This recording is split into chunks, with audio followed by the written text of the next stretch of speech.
black necrosis spread across his skin like cracks in sun-baked earth, each fissure weeping shadows that should not exist. Kael knelt in the center of the grand plaza, surrounded by thousands of eyes that had once looked upon him as the Duke's son, but now gazed with something far worse than hatred. They looked at him with disgust, with fear, with the particular revulsion reserved for things that should never have been born. His father, Duke Valdrion the Elder, stood upon the raised dais with the family sword drawn, its edge catching the afternoon sun, as if the blade itself wanted to distance itself from the abomination kneeling in the ceremonial circle. The awakening ceremony was meant to be the proudest day of a noble's life, the day when the bloodline manifested its gift, when the ancestors reached across the veil to bless their descendant with purpose and power. But for Kael, there was no blessing. There was only the burning, the tearing of flesh from within, and the sound of 10,000 people cheering his destruction. But to understand how we got here, to truly grasp the weight of what was happening in that plaza,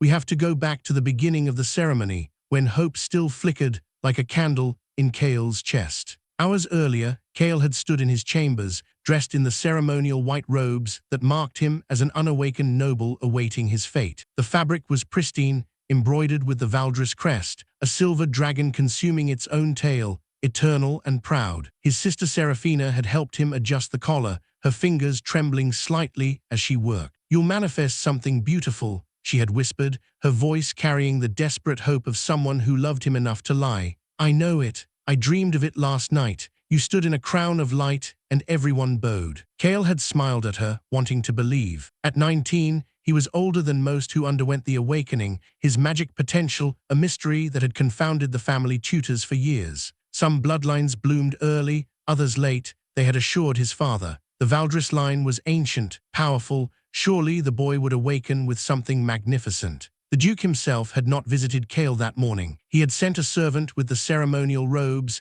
and a written reminder not to shame the family. The note still burned in Kael's pocket, its words crisp and cold as winter's steel. "Remember whose name you carry. Remember the weight of our ancestors. Do not fail." Seraphina had hugged him fiercely before he left, her embrace lasting a moment longer than propriety demanded. "Whatever happens," she had breathed into his ear, "you are my brother. Nothing changes that." Now kneeling on the cold stone of the plaza with his skin splitting open like overripe fruit, Kael wondered if she would still say that. He wondered if he would want her to. The ceremony had begun with such promise. The plaza of Valdrion Keep was transformed for the occasion, draped in banners of silver and black, the colors of the duchy. Thousands of commoners packed the outer rings, straining against wooden barriers to witness the annual spectacle. Nobles filled the elevated galleries, their silks and velvets a rainbow of wealth and status. At the center, the awakening circle pulsed with dormant energy, a ring of ancient stones carved with the names of every Valdrion who had come before. One by one, the young nobles of age stepped into the circle. One by one, they emerged transformed. Lady Myra Valdrion, a distant cousin, manifested winds that scattered flower petals across the plaza. Lord Corin Valdrion called forth flames that danced on his palms like obedient pets. Even young Thuron, barely 16, awakened with the family's signature strength enhancement, his slender frame suddenly corded with muscle that drew gasps from the crowd. Each successful awakening brought thunderous applause. Each newly manifested noble bowed to Duke Valdrion, who nodded with measured approval. The family's power was being renewed, generation after generation. The Valdrion name would endure forever. And then it was Kael's turn. The herald's voice rang out across the plaza. "Kael of House Valdrion, son of the Duke, firstborn of the line." Silence fell. Everyone knew Kael. Everyone knew the rumors that he was weak, that his magic had never shown even a flicker, that the Duke privately despaired of his heir. But today would prove them wrong, or so the hopeful whispered. Today would reveal the truth. Kael stepped into the circle. The ancient stones hummed as he crossed the threshold, their magic recognizing his blood, his lineage, his connection to every Valdrion who had ever lived. For a moment, he felt something stir within him, a warmth deep in his chest, a presence ancient and vast, as if something had turned over in its sleep and was considering whether to wake. Then the pain began. It started in his fingers, a tingling that quickly sharpened into needles, then knives, then fire. Kael looked down and watched in horror as his skin darkened, as veins of black spread from his fingertips toward his wrists, his arms, his chest. The warmth in his chest turned to inferno, and something that was not his screamed inside him. The crowd's expectant silence shattered into gasps and screams. Mothers covered their children's eyes. Nobles leaned forward in their seats, some in fascination, most in revulsion. And Kael's father, Kael looked up at the dais, seeking his father's face, seeking any sign of support, of love, of the man who had taught him to ride and held him when he fell. What he found was ice. Duke Valdrion stared at his son with an expression Kael had never seen before.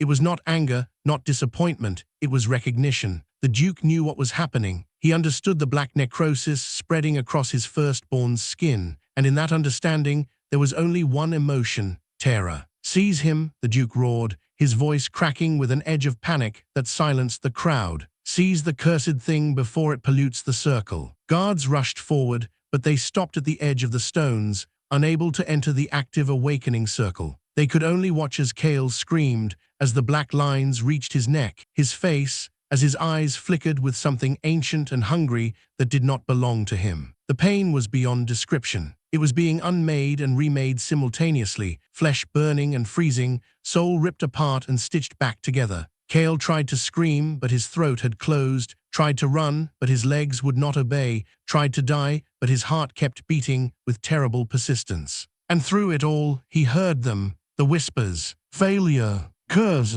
abomination." The other young nobles had been pushed back behind a barrier of mages, their own awakenings forgotten in the face of this horror. Lady Myra clutched her cousin's arm, her face pale. Young Thuron had tears streaming down his newly strengthened cheeks. Even Lord Corrin's fire had guttered and died. Kael's knees hit the stone. He could feel the circle rejecting him now, the ancient magic that had welcomed his ancestors, trying to purge him like poison from a wound. But the thing inside him, the presence that had awakened, would not be purged. It fed on the circle's magic. It grew stronger. And then, as suddenly as it began, it stopped. The black necrosis receded, leaving behind skin that was pale but unmarked. The whispers faded. Kael knelt in the center of the circle, gasping, alive, and utterly alone. Duke Valdrion descended from the dais. The crowd parted for him like water before a ship's prow. He walked to the edge of the circle, stopping just short of the stones, and looked down at his son with an expression that might have been pity on any other man. On the Duke, it was simply calculation. "The awakening ceremony reveals the truth of blood," the Duke said, his voice carrying across the silent plaza. "Today, the truth of House Valdrion has been revealed. This boy carries not our blessing, but our curse.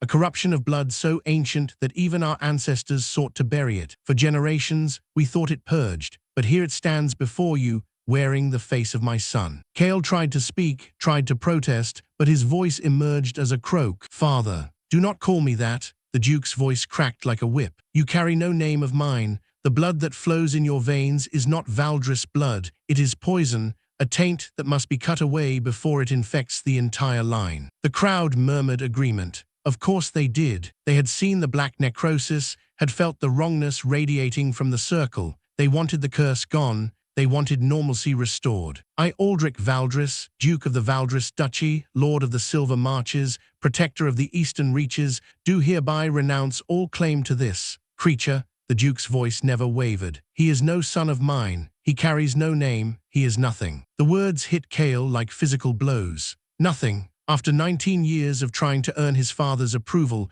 of studying harder, training longer, being better in every possible way, he was nothing. "Take him to the crypts," the Duke commanded. "If the curse wishes to claim him, let it claim him among the dead, where he belongs." Guards entered the circle now that the ceremony was broken. They approached Kael cautiously, as if he might explode, might infect them with his taint. Rough hands grabbed his arms, hauled him to his feet. He did not resist. He had nothing left with which to resist. As they dragged him through the plaza, the crowd parted around them like water around stones. No one met his eyes. No one spoke. But he heard their whispers, their prayers to whatever gods they worshipped, that the curse would die with him, that it would not spread, that their children would be safe. And at the edge of the plaza, standing alone among the fleeing nobles, Kael saw her, Seraphina, his sister, his only friend in the entire world. She was crying, tears streaming down her face, her hands pressed to her mouth to hold back the sobs. She took a step toward him, and a guard blocked her path. "Let me through," she demanded. "He's my brother." "No, Lady Seraphina," the guard said,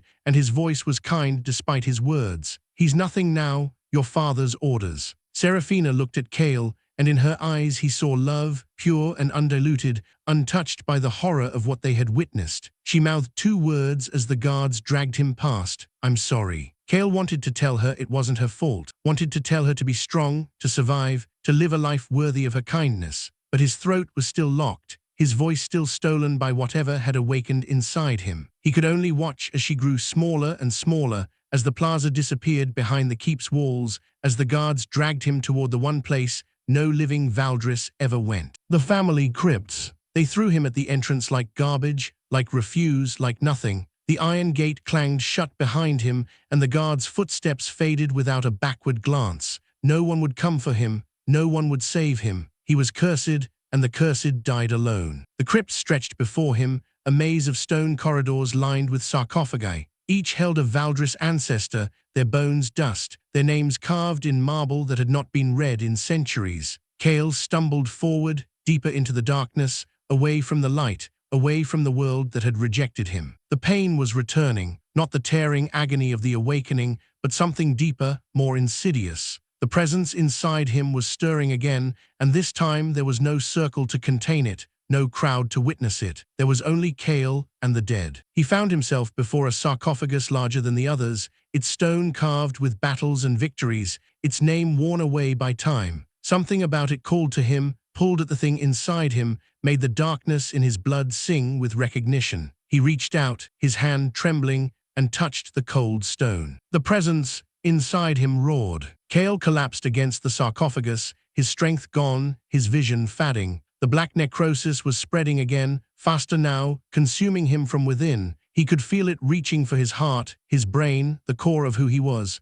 This was death. This was the end. His tainted blood, seeping from cracks in his skin, dripped onto the stone seal of the sarcophagus. For a moment, nothing happened. Then the ground began to tremble. It started as a vibration, barely perceptible, then grew into a shudder, then a violent shaking that cracked the stone floor and sent centuries of dust raining from the ceiling. Kael tried to push away, tried to flee, but his body would not obey. He was trapped against the sarcophagus as the seal cracked, as ancient magic awoke, as something that had been waiting for centuries finally found what it sought. The stone exploded outward, and a ghostly, armored hand burst forth, its fingers closing around Kael's throat with impossible strength. Kael screamed, but no sound emerged. The hand lifted him as if he weighed nothing, held him suspended above the shattered sarcophagus while darkness swirled around them both. Through failing vision, he saw the figure emerging from the tomb, a warrior in armor black as night, his face hidden behind a helm carved in the shape of a screaming dragon. And behind that helm,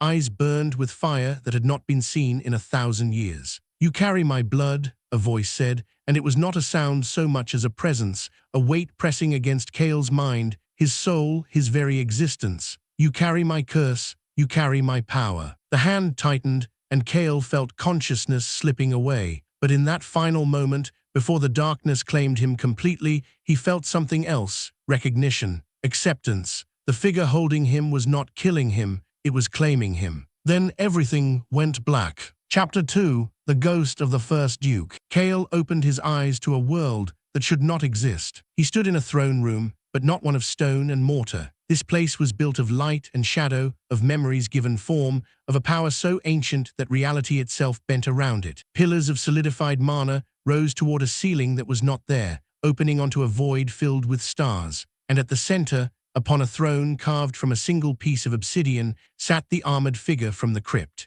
The helm was gone now, revealing a face that was simultaneously young and ancient, kind and terrible. High cheekbones, sharp jaw, eyes that held the weight of centuries and the fire of youth. And around those eyes, a familiar cast, the same shape as Kael's own eyes, the same slight tilt at the corners. This was Valdrion blood. This was family. "You are awake," the figure said, and his voice was no longer the crushing presence from before, but something almost gentle. "Few survive the first touch. Fewer still survive with their minds intact." Kael tried to speak, tried to ask the 1,000 questions burning in his chest, but his voice still would not come. He touched his throat, felt the phantom bruise where the armored hand had gripped him, and looked up with eyes that demanded answers. The figure smiled, and it was not a comforting expression. "You wish to know who I am? You wish to know what wakes in your blood? You wish to know why your father cast you out?" He leaned forward, and the throne room seemed to lean with him, reality bending toward his will. I am Valdrion, first Duke of the Valdris line, founder of your house,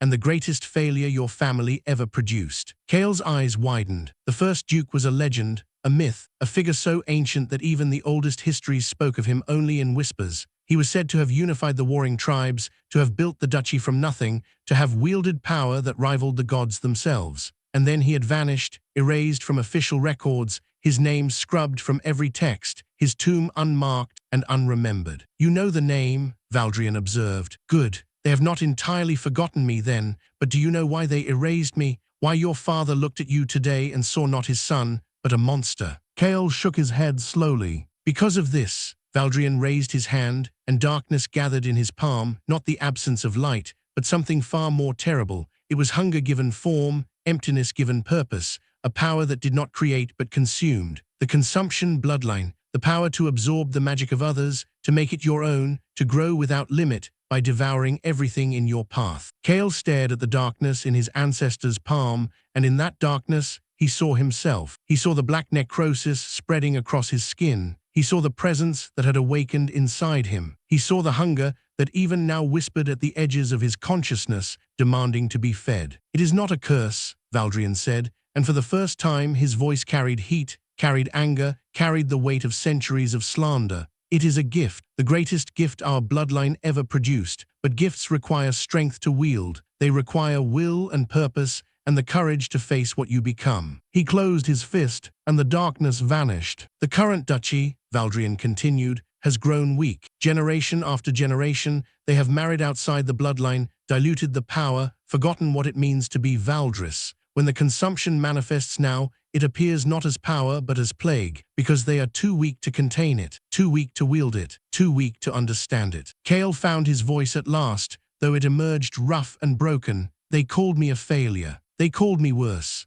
Valdrion's smile returned, sharper now. Traitor, monster, heretic. They burned my name from every record, smashed my statues, buried me in an unmarked tomb where they hoped I would be forgotten. But blood does not forget. Power does not die. And here you stand, the first in 1,000 years with the strength to survive my touch. He rose from the throne, and as he stood, the throne room trembled. This was not a ghost, Kael realized. This was something more, a memory given permanence, a will that refused to fade. I offer you a choice, Valdrion said, descending the steps toward Kael. You can leave this place, return to the surface, die in the sun, unloved and unmourned, your name forgotten, your bloodline ended. Or, he stopped before Kael, close enough to touch, close enough that Kael could see the hunger in his eyes, the same hunger that whispered in Kael's own blood. Or you can accept the inheritance. You can take my power, my knowledge, my curse. You can become what they fear. You can prove that your existence was not a mistake, but a destiny. Kael thought of the plaza, the cheering crowd, his father's cold eyes, Seraphina's tears. He thought of 19 years of trying to be good enough, strong enough, worthy enough. And for what? To be discarded like garbage the moment he showed something they didn't understand. Why? Kael asked. Why me? Valdrion studied him for a long moment. Because you survived. Because when the power rose, you did not break. Because even as they cast you out, even as they called you nothing, you kept breathing. That is the first requirement of this bloodline, boy. You do not stop. You do not surrender. You consume everything they throw at you, and you keep moving forward. He extended his hand, and in it, Kael saw not darkness, but light, the light of possibility, of power, of a future that belonged only to those strong enough to claim it. The inheritance is a trial, Valdrion said. You will face the echoes of ancient heroes, warriors who once stood against me and failed. You will fight them, learn from them, consume them. And if you survive, you will emerge with power that hasn't been seen in this world for 1,000 years. Kael looked at the offered hand. He thought of his sister, trapped in that world that had rejected him. He thought of his father, whose cold eyes held secrets he was only beginning to understand. He thought of the crowd, and their cheers, and their fear. He took Valdrion's hand. I accept. The throne room dissolved into light and shadow, and Kael felt himself falling into a void filled with the echoes of ancient battles and the whispers of the dead. And in the distance, he saw them, the heroes Valdrion had spoken of, their forms shimmering with power, their eyes turning toward him with anticipation. The trial had begun. Kael fell through the void for what felt like hours, and what felt like no time at all. The whispers of the dead grew louder as he descended, their voices carrying fragments of ancient conversations, dying screams, and the clash of weapons that had been silent for millennia. He tried to cover his ears, but his hands passed through his head as if he were the ghost, not them. Around him, the darkness began to take shape, forming into platforms of cracked stone, floating islands of earth suspended in an endless night sky. Each platform held a figure, some human, some barely recognizable, all radiating power that made Kael's newly awakened blood sing with hunger and terror in equal measure. He landed hard on the first platform, the impact jarring his knees and sending pain shooting up his spine. Before he could rise, a voice echoed across the void, Valdrion's voice, but distorted now, carrying the weight of judgment. First trial, the blade that could not break. Lyrian the Unyielding, champion of the Eastern Kingdoms, wielder of the God Cleaver. He stood against me for 3 days and 3 nights. He never surrendered. Let us see if you share his resolve. The air shimmered at the far end of the platform, and a figure materialized from nothing. He was massive, easily 7 feet tall, with shoulders broad enough to carry a yoke of oxen. His armor was ancient, bronze and leather, scarred by 1,000 battles. In his hands, he held a sword that should have been impossible to lift, its blade wider than Kael's torso and longer than he was tall. But Lyrian held it like it weighed nothing, his eyes burning with the light of a man who had never known defeat. Kael looked down at his own hands. They were empty. He had no weapon, no armor, no training that mattered against a living legend.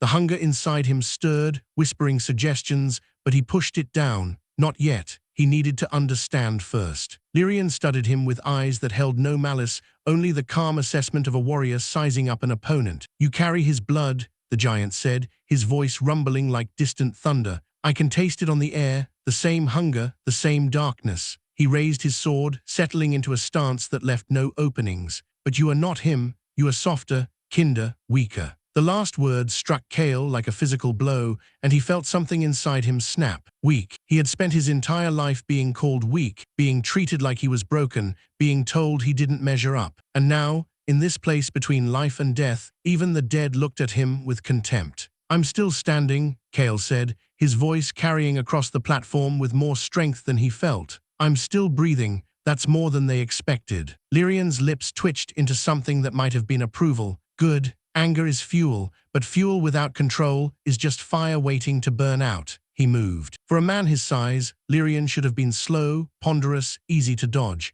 He was none of those things. The God Cleaver cut through the air with a speed that defied physics, its edge aimed directly at Kael's neck. Kael threw himself backward, feeling the wind of the blade's passage across his face, and hit the ground rolling. He came up on his feet, heart pounding, already knowing he couldn't dodge another. The hunger screamed at him now, demanding release, demanding he fight back with the only weapon he had. But Kael hesitated. If he used the consumption, would he become like them? Would he lose himself in the darkness Valdrion carried so easily? Lyrian didn't give him time to decide. The giant pressed his attack, his sword flowing from one strike to the next with terrible grace. Kael dodged, ducked, scrambled, but he was always a hair's breadth from death, always one step behind, always surviving by luck rather than skill. "You hesitate," Lyrian observed, his voice calm even as his blade sought Kael's life. "You fear your own power. You think if you use it, you will become the monster they named you." Another strike, closer this time,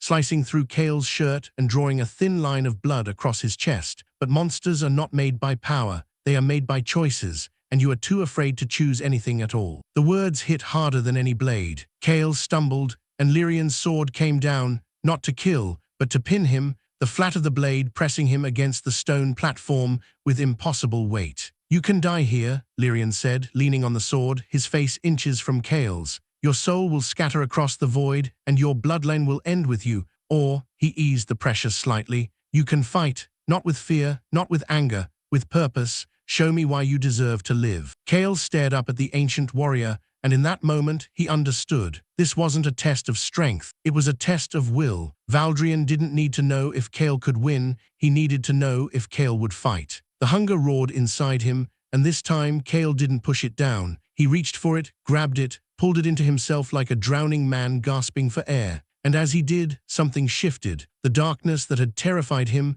the curse that had destroyed his life, it didn't feel like corruption anymore. It felt like power, his power. Lyrian's eyes widened slightly as Kael's hands began to glow with the same black light Valdrion had shown him. "There it is," the giant whispered. "There's the blood." Kael placed his palms against the Godcleaver's blade and pushed. The sword shattered. Not broke, shattered, exploding into 1,000 fragments of light that scattered across the platform like dying stars. Lyrian stumbled backward, his hands empty for the first time in centuries, and Kael rose to his feet with darkness swirling around him like a living cloak. But he didn't attack. He stood there, breathing hard, feeling the power thrum through his veins, and he looked at Lyrian with something that might have been respect. "I don't want to destroy you," Kael said, and his voice was his own, not the Hunger's, not Valdrion's. "I want to learn from you. You fought my ancestor for 3 days. You never surrendered. Teach me how." Lyrian stared at him for a long moment, and then slowly a smile spread across his weathered face. "He asked me the same thing,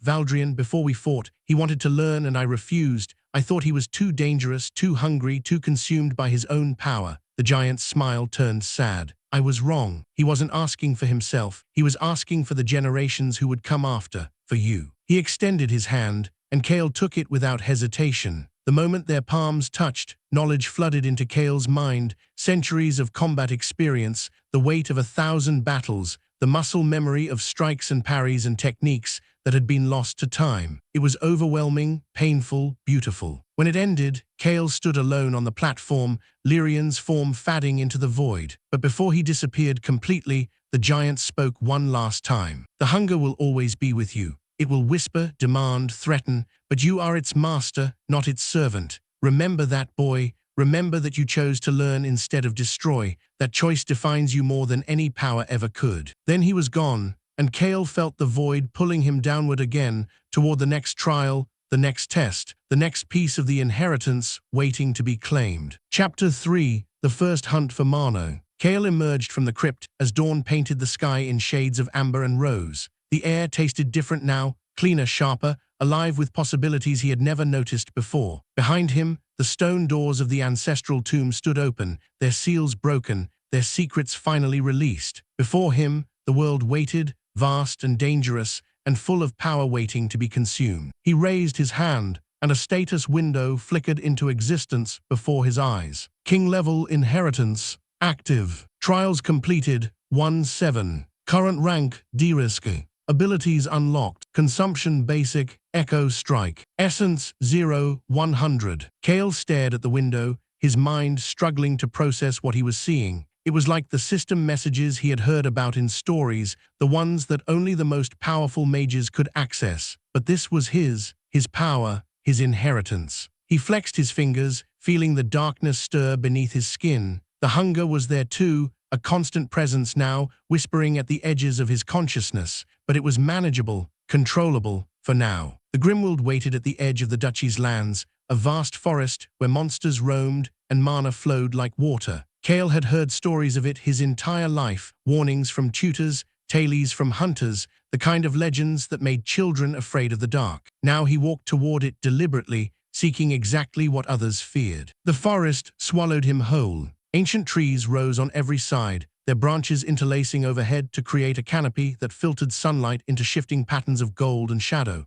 The air hummed with unseen life, with the presence of creatures that watched from darkness and waited for weakness. Kael moved carefully, using instincts that felt new and ancient simultaneously. The Echo Strike had given him more than combat techniques. It had given him the awareness of a hunter. He found his first target by following the trail of disturbed mana. The Rock-Tusk boar was massive, easily the size of a carriage, its hide thick as armor plate and its tusks gleaming with mineral deposits that made them harder than steel. It rooted through the underbrush, utterly unaware of the predator watching from the shadows. Kael studied it for long minutes, noting its movements, its patterns, its weaknesses. The hunger whispered suggestions: consume it from a distance, drain its life force slowly, let the inheritance do the work. But Kael remembered Lyrian's lesson. Power without control was just fire waiting to burn out. He needed to learn to fight, not just consume. He circled the clearing, found a position downwind, and waited. The boar finished its meal and began to move, heading toward a stream that Kael had noted earlier. He followed,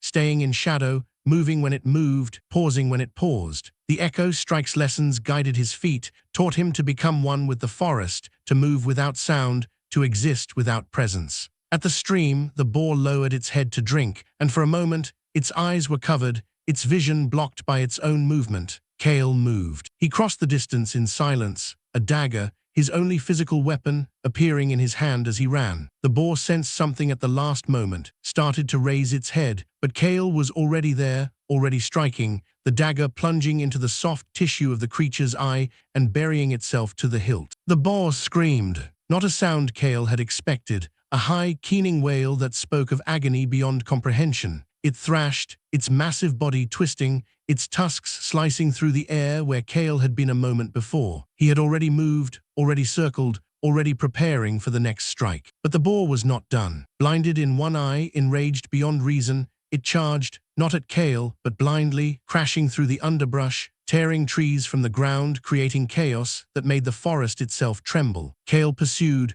but the beast was faster than it had any right to be, its death throes granting it a terrible speed. They crashed through the Grimmwild together, hunter and hunted, roles reversed and reversed again. Kael struck when he could, his dagger finding flesh, his consumption reaching out to drain small amounts of life with each hit, but the boar would not fall, it would not die, it would not surrender. And then, suddenly, it did. The creature collapsed mid-stride, its legs giving out, its massive body sliding to a halt against an ancient oak. Kael approached carefully, ready for a trick, but there was none. The boar was dead, its eyes glassy, its heart stilled by blood loss and exhaustion. Kael stood over it, breathing hard, his body screaming with exhaustion. The hunt had taken hours. The fight had nearly killed him, but he had won. He had proven that he could survive. The hunger surged, demanding consumption, demanding he take what was his. And this time, Kael didn't resist. He placed his hand on the boar's massive flank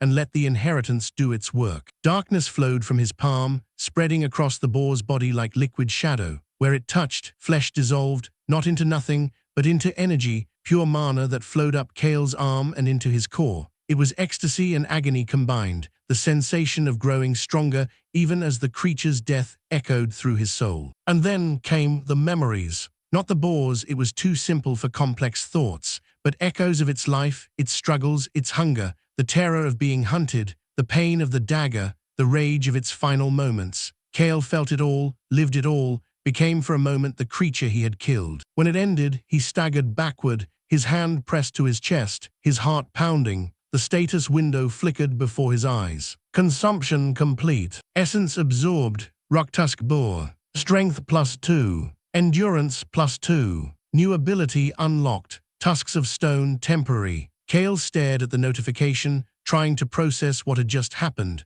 The memories were fading now, but their echo remained, a reminder that consumption was not simple. It was not clean. It came with a price. He looked at his hands, expecting to see the black necrosis again, but there was nothing, just his hands, trembling slightly, waiting for the next challenge. "You're getting stronger." The voice came from behind him, and Kael spun, daggers appearing in his hands before he consciously summoned them. A figure stood at the edge of the clearing, young, male, dressed in hunting leathers that cost more than most villages earned in a year. His posture spoke of nobility, his smirk of entitlement, and his eyes of the casual cruelty that came from never facing consequences. "I said," the young man repeated, stepping into the clearing, "you're getting stronger. Interesting. The cursed failure, hunting in the Grimmwild. Father will want to hear about this." Kael recognized him now, Lord Vance of House Thorn, a minor noble from a neighboring territory, known for his arrogance and his father's wealth. They had met once, years ago, at a gathering where Vance had mocked Kael's lack of power while surrounded by sycophants who laughed at his every word. "What do you want, Vance?" Kael asked, his voice flat. Vance's smirk widened. I want the monster you just killed. The tusks alone are worth a small fortune, and my father's tax collector is visiting next week." He gestured dismissively. "Hand it over, and I might forget I saw you out here. Keep it, and I'll have to report that the duchy's cast-off is stealing noble game." Kael stared at him, and for a moment he saw the plaza again, the cheering crowd, his father's cold eyes, the weight of a world that had decided he was nothing. The hunger stirred, whispering suggestions that grew darker with each passing second. "The monster is mine," Kael said. "I killed it, I earned it." Vance laughed, a sound like breaking glass. You earned something? The cursed failure, the abomination, the boy who couldn't even awaken without turning into a monster. He stepped closer, his hand resting on the sword at his hip. You don't earn things, Kael. You don't deserve things. You exist on sufferance, on the charity of people like me who haven't bothered to crush you yet. The hunger roared, and this time Kael let it. Darkness gathered around him, visible now, undeniable. Vance's smirk faltered as he saw it, as he felt the wrongness radiating from the boy he had come to mock. What? Vance started. Kael moved. He didn't think about Lyrian's lessons, they moved for him. He didn't plan the strike, the muscle memory guided his hand. One moment, he was across the clearing. The next, he was behind Vance, one dagger pressed against the noble's throat, the other resting lightly against his spine. You were saying, Kael whispered. Vance trembled, his bravado crumbling into terror. You can't, my father will. Your father will find your body in the Grimmwild, torn apart by monsters, if you ever speak to me again. Kael's voice was calm, controlled, utterly without emotion. Do you understand? Vance nodded frantically, and Kael released him, stepping back into the shadows.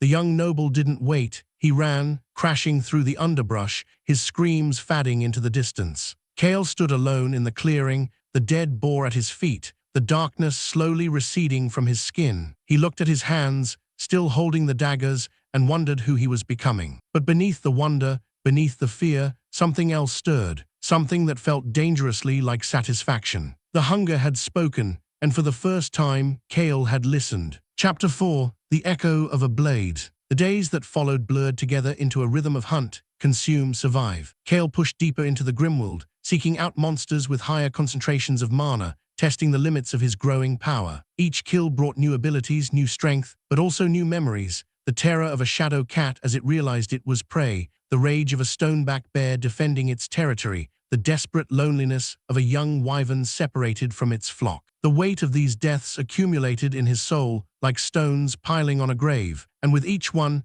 Kael felt himself changing. But he also felt himself growing stronger. The status window had become his constant companion, flickering to life whenever he needed to assess his progress. After 2 weeks of relentless hunting, his stats had climbed steadily. Name Kael. Rank D-Risk Right Arrow C-Risk. Abilities Consumption Basic, Echo Strike, Shadow Step, Mind Shield, Tusks of Stone Dormant, Predator's Instinct. Essence Stored 47,100. The numbers were abstract, but their meaning was clear. He was no longer the weak boy who had knelt in the plaza. He was becoming something else entirely. On the 15th night, he pushed too far. He had tracked a pack of frost wolves to their den, drawn by the promise of their concentrated mana. But the pack was larger than he had anticipated, a dozen wolves instead of the usual 5 or 6, and their alpha was something ancient, something that had been consuming its own share of power for decades. The fight was brutal from the start. Kael took down 3 of the lesser wolves with quick, efficient strikes, but the others learned fast. They circled him, attacked in coordinated waves, forced him to use his abilities faster than he could replenish them. The hunger screamed for release, demanded he consume everything at once, but Kael knew that would be suicide. The backlash of absorbing a dozen wolves simultaneously would tear him apart. He fought with everything Lyrian had taught him, everything Sera had given him, every scrap of skill and instinct he had accumulated, but it wasn't enough. The alpha caught him mid-dodge, its jaws closing around his leg and throwing him against a tree with bone-shattering force. Kael hit the ground hard, his vision swimming, his body screaming in protest. The pack closed in, their eyes gleaming with hunger that matched his own. This was it. This was where he died. But the hunger would not accept that. Deep within Kael's core, where the inheritance had taken root and grown into something more than power, something ancient stirred. Valdrion's voice whispered across the void between life and death, between survival and extinction. You are not finished. You have not yet become what you must be. Rise. Kael rose, not with conscious thought, with instinct, with need, with the desperate refusal to die. Darkness exploded from him in all directions, consuming the wolves where they stood, draining their life force before they could react. It was uncontrolled, chaotic, dangerous, but it was effective. When the darkness receded, 12 wolves lay dead at his feet, their essence flowing into his core with overwhelming force. Kael screamed as the memories hit him, not individually, but all at once. a tidal wave of canine consciousness that threatened to drown his humanity entirely. He saw through their eyes, felt through their fur, experienced their pack bonds and their hunting triumphs and their simple, beautiful existence. And beneath it all, he felt the Alpha's ancient awareness, its centuries of survival, its understanding that it was the last of its line, that it had been waiting for a worthy predator to end its reign. The memories faded slowly, leaving Kael gasping on the forest floor, surrounded by bodies and the stench of death. His leg was broken, his ribs were cracked, his body was failing. But the hunger was satisfied. He lay there for hours, letting the consumed essence knit his bones and heal his wounds, feeling the power settle into his core like embers banked for the night. By dawn, he could stand. By midday, he could walk. By evening, he had found shelter, a cave hidden behind a waterfall, dry and warm and safe. He collapsed inside and slept for a full day. When he woke, the status window showed changes he hadn't expected. Mass consumption event detected. Essence overflow, 247% of core capacity. Warning, instability detected. New ability unlocked. Pack sense. New ability unlocked. Alpha's howl. Bloodline evolution, 23% complete. Kael stared at the notification, trying to understand what it meant. Bloodline evolution? He hadn't known such a thing was possible.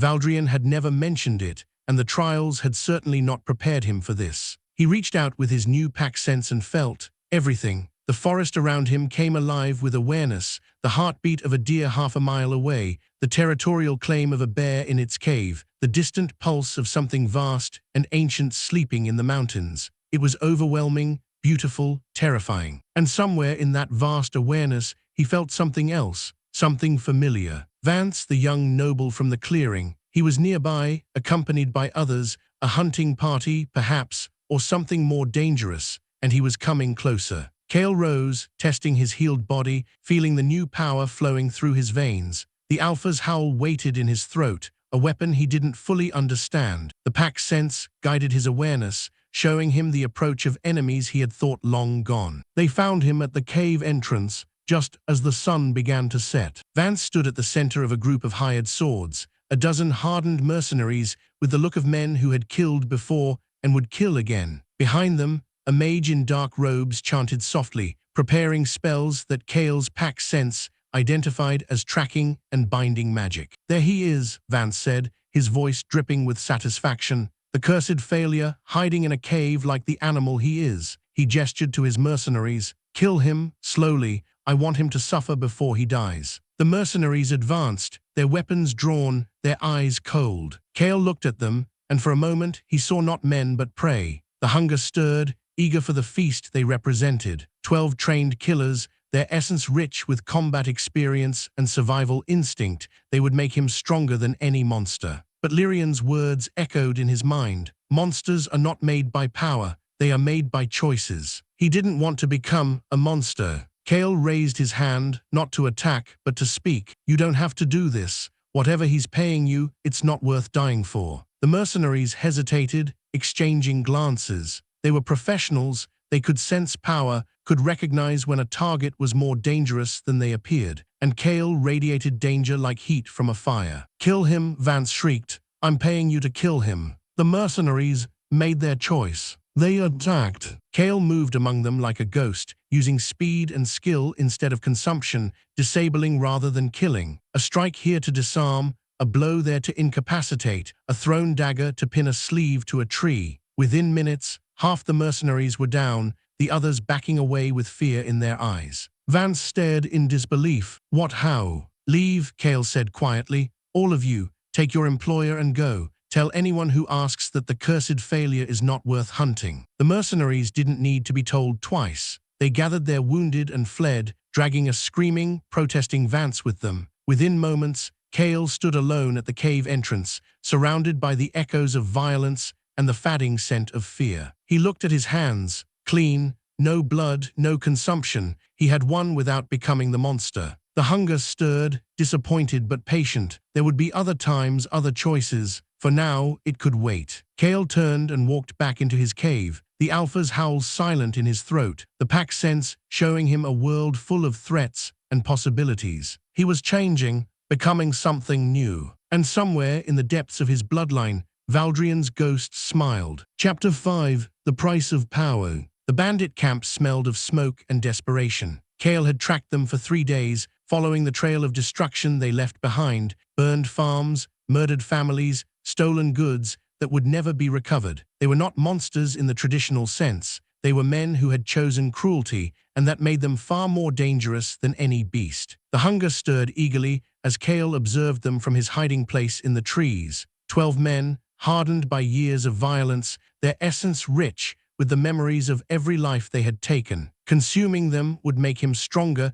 than a month of hunting monsters. But consuming them would also make him part of them. Kael had learned that lesson well. Every consumption brought memories, emotions, pieces of the consumed that became pieces of him. The wolves had given him pack instincts, loyalty, the fierce protection of family. The monsters had given him survival knowledge, hunting skills, the raw awareness of prey and predator. What would these men give him? He watched them through the long afternoon, noting their patterns, their weaknesses, their moments of vulnerability. They were confident in their strength, careless in their security, convinced that no one would dare attack their camp. They didn't know about the cursed boy hunting in the darkness. They didn't know that death was watching. Night fell and Kael moved. He took the sentries first, silent strikes that left them unconscious rather than dead, bound and gagged before they could raise an alarm. The hunger protested, demanding consumption, but Kael pushed it down. Not these, not yet. The main camp was easier than he expected. The bandits were drunk, celebrating a successful raid,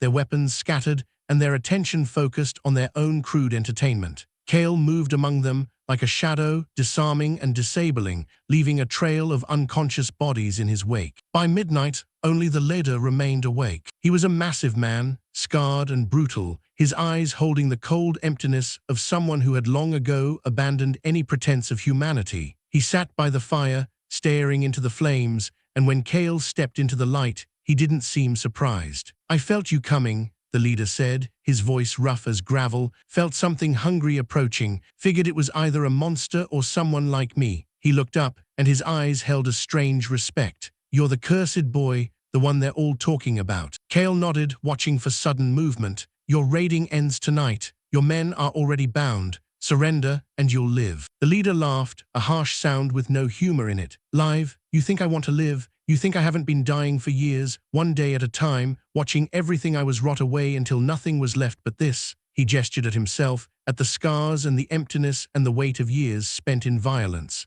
"I was a farmer once, had a wife, kids, a little piece of land that was mine. Then the border wars came, and the soldiers took everything, and I learned that the world doesn't care about farmers or their families." Kael felt the hunger stir, sensing the pain beneath the leader's words, the wounds that had never healed. This man wasn't born a monster, he had been made one, shaped by suffering until cruelty was all he had left. "I'm sorry," Kael said quietly, "for what happened to you, for what you lost, but that doesn't justify what you've done. The people you've killed, the families you've destroyed, they didn't cause your suffering." The leader's eyes narrowed. "You think I don't know that? You think I don't see their faces every night? Don't hear their screams in my dreams?" He stood slowly, his hand moving toward the weapon at his belt. "Knowing and caring are different things, boy. I know what I've done. I just stopped caring a long time ago." They fought then, briefly, intensely. The leader was skilled, dangerous, utterly without fear, but Kael had been trained by ghosts, had faced enemies far more powerful than a mortal bandit. Within minutes, the leader lay on the ground, his weapon gone, his body pinned beneath Kael's knee. "Kill me," the leader rasped. "Do it. Take my power, my memories, whatever it is you do. Maybe my suffering can serve some purpose in the end." Kael looked at him, at the pain and rage and despair that had driven him to become this, and felt the hunger surge with anticipation. One touch, one moment of consumption, the leader's essence would become his, adding centuries of violence to the collection in his soul. But Lyrian's words echoed again. "Monsters are made by choices." Kael made his choice. "No," he said, releasing the leader and stepping back. "You don't get to escape that easily. You don't get to become part of me, to have your suffering serve my power. You get to live. You get to face what you've done. You get to rot in a cell, remembering every face, every scream, every life you took." The leader stared at him, disbelief warring with something that might have been hope. "You're letting me live. I'm making you face justice. There's a difference." Kael turned away, gathering the ropes he would need to bind the leader with the others. The Empire has prisons for people like you. You'll spend the rest of your life in one, remembering what you've done. That's worse than death. That's worse than consumption. The leader was silent for a long moment. Then, quietly, "You're not what I expected, not what any of us expected." Kael didn't answer. He bound the leader with the others and waited for dawn, when he could deliver them to the nearest town and let the Empire's justice take its course. The authorities were shocked when he arrived with 12 bound bandits, their leader subdued and defeated. They asked questions Kael didn't answer, offered rewards he didn't accept, tried to make him a hero he didn't want to be. He left as soon as the bandits were in custody, disappearing into the forest before anyone could follow. But the encounter stayed with him. That night, alone in his cave, Kael dreamed of the leader's memories, not consumed, but imagined, pieced together from what he had seen and heard. He dreamed of a farm, a family, a life destroyed by forces beyond control. He dreamed of the slow descent into cruelty, the way suffering could twist a person until they became the thing they hated. When he woke, the hunger was quiet, waiting, patient. And Kael understood something new about his power. Consumption wasn't just about taking strength. It was about taking responsibility. Every essence he absorbed, every memory he inherited, every life that became part of him, they were debts he could never repay, weights he would carry forever. The question wasn't whether he could consume. The question was whether he should. He looked at his hands in the darkness, feeling the power thrum beneath his skin, hearing the whispers of 100 consumed souls in the back of his mind. They were part of him now, for better or worse. Their lives, their deaths, their choices, they were his to carry. The path ahead was clear. He would grow stronger. He would hunt those who deserved hunting. He would protect those who couldn't protect themselves. But he would choose, always choose. Because choices, Lyrian had taught him, were what separated men from monsters. Chapter 6. The Bounty on the Failure. The assassin came while he slept. She was good, better than anyone Kael had faced before. She moved without sound, without scent, without any of the tells that his inherited instincts could detect. One moment, he was dreaming of Seraphina's face. The next, he was awake with a blade at his throat and death breathing in his ear. "Don't move," a woman's voice whispered. "Don't speak, don't even think too loud. I'm here for the bounty, not for conversation." Kael's mind raced. Bounty? Someone had placed a bounty on him. Vance? It had to be Vance, the young noble he had humiliated twice now. His father must have hired professionals to deal with the cursed failure once and for all. The hunger screamed for release, demanded he consume this threat, but Kael forced it down. Not yet. He needed information first. "Who sent you?" he asked, his voice calm despite the blade at his throat. The assassin laughed softly. "You think I'd tell you that? You think I'm stupid enough to give you names so you can seek revenge when you escape?" The blade pressed harder, drawing a thin line of blood. "No, you're going to die, and I'm going to collect, and that's the end of it." Kael felt the blood trickle down his neck, and in that moment, he understood something important. The assassin was good, but she was also arrogant. She had already decided he was helpless, already written him off as an easy kill. She wasn't prepared for him to fight back. He fought back. The echo strike didn't require weapons. It required intent, focus, the will to make the technique real. Kael channeled everything into it, and for a single heartbeat, the ghost of Lyrian moved through him, getting his body in ways that should have been impossible. He twisted, grabbed the assassin's wrist, and used her own momentum to throw her across the cave. She landed in a crouch, her eyes wide with surprise, her daggers already in her hands. What the? Kael was already moving. Shadow Step carried him across the distance between them, and his own daggers met hers in a clash of steel that echoed off the cave walls. They fought in the firelight, two shadows dancing through the darkness, each strike precise, each parry perfect. But Kael had something the assassin didn't. He had the hunger. He let it rise, let it flood his movements, let it enhance his speed and strength beyond natural limits. The assassin's eyes widened as she realized she was losing, as her attacks began to miss, as his began to land. A cut here, a stab there, nothing fatal, but enough to slow her, to weaken her, to make her desperate. "Stop," she gasped, stumbling backward. "Stop, I'll tell you." Kael didn't stop. He couldn't stop. The hunger was in control now, demanding completion, demanding consumption, demanding he take everything this woman had and make it his own. He pinned her against the cave wall, one hand around her throat, the other pressing a dagger to her heart. "Tell me," he said, and his voice wasn't entirely his own. The assassin stared at him with terror in her eyes, and in that terror, Kael saw himself reflected, the monster they had always feared, the curse made flesh, the abomination that should never have been born. "Bounty," she choked out, "posted by House Thorn, 50 gold for the cursed boy, but that's not all," she coughed, struggling for air. "There's more, your sister, the capital, they're preparing her for marriage,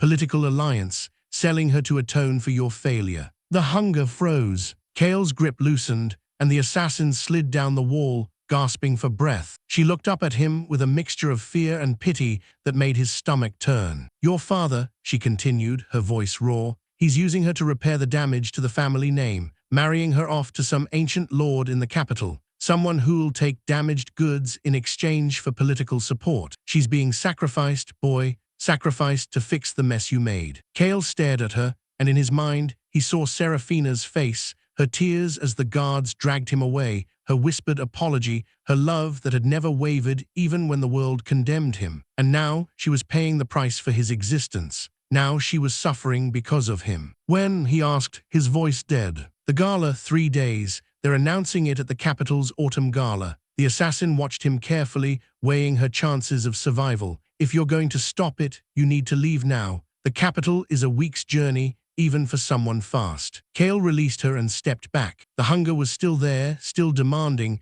but it had been pushed aside by something stronger, purpose. He had spent weeks in the Grimmwild growing stronger, learning to control his power, but none of it mattered if Seraphina was suffering. None of it mattered if he wasn't there to protect her. "Go," he said to the assassin. "Tell whoever sent you that the cursed boy is coming for them. Tell them to run while they still can." She didn't need to be told twice. She fled into the night, leaving Kael alone in the cave with the fire dying and his heart burning with purpose. He packed what little he had, gathered his weapons, and stepped out into the darkness. The capital was 7 days away. He would make it in 3. Chapter 7: The Gauntlet of the Capital. The journey to the capital was a blur of motion and determination. Kael pushed himself harder than he ever had, using the consumption to drain ambient mana from the environment, fueling his body with stolen energy that let him run for hours without rest. He passed through villages without stopping, crossed rivers without slowing, climbed mountains without hesitation.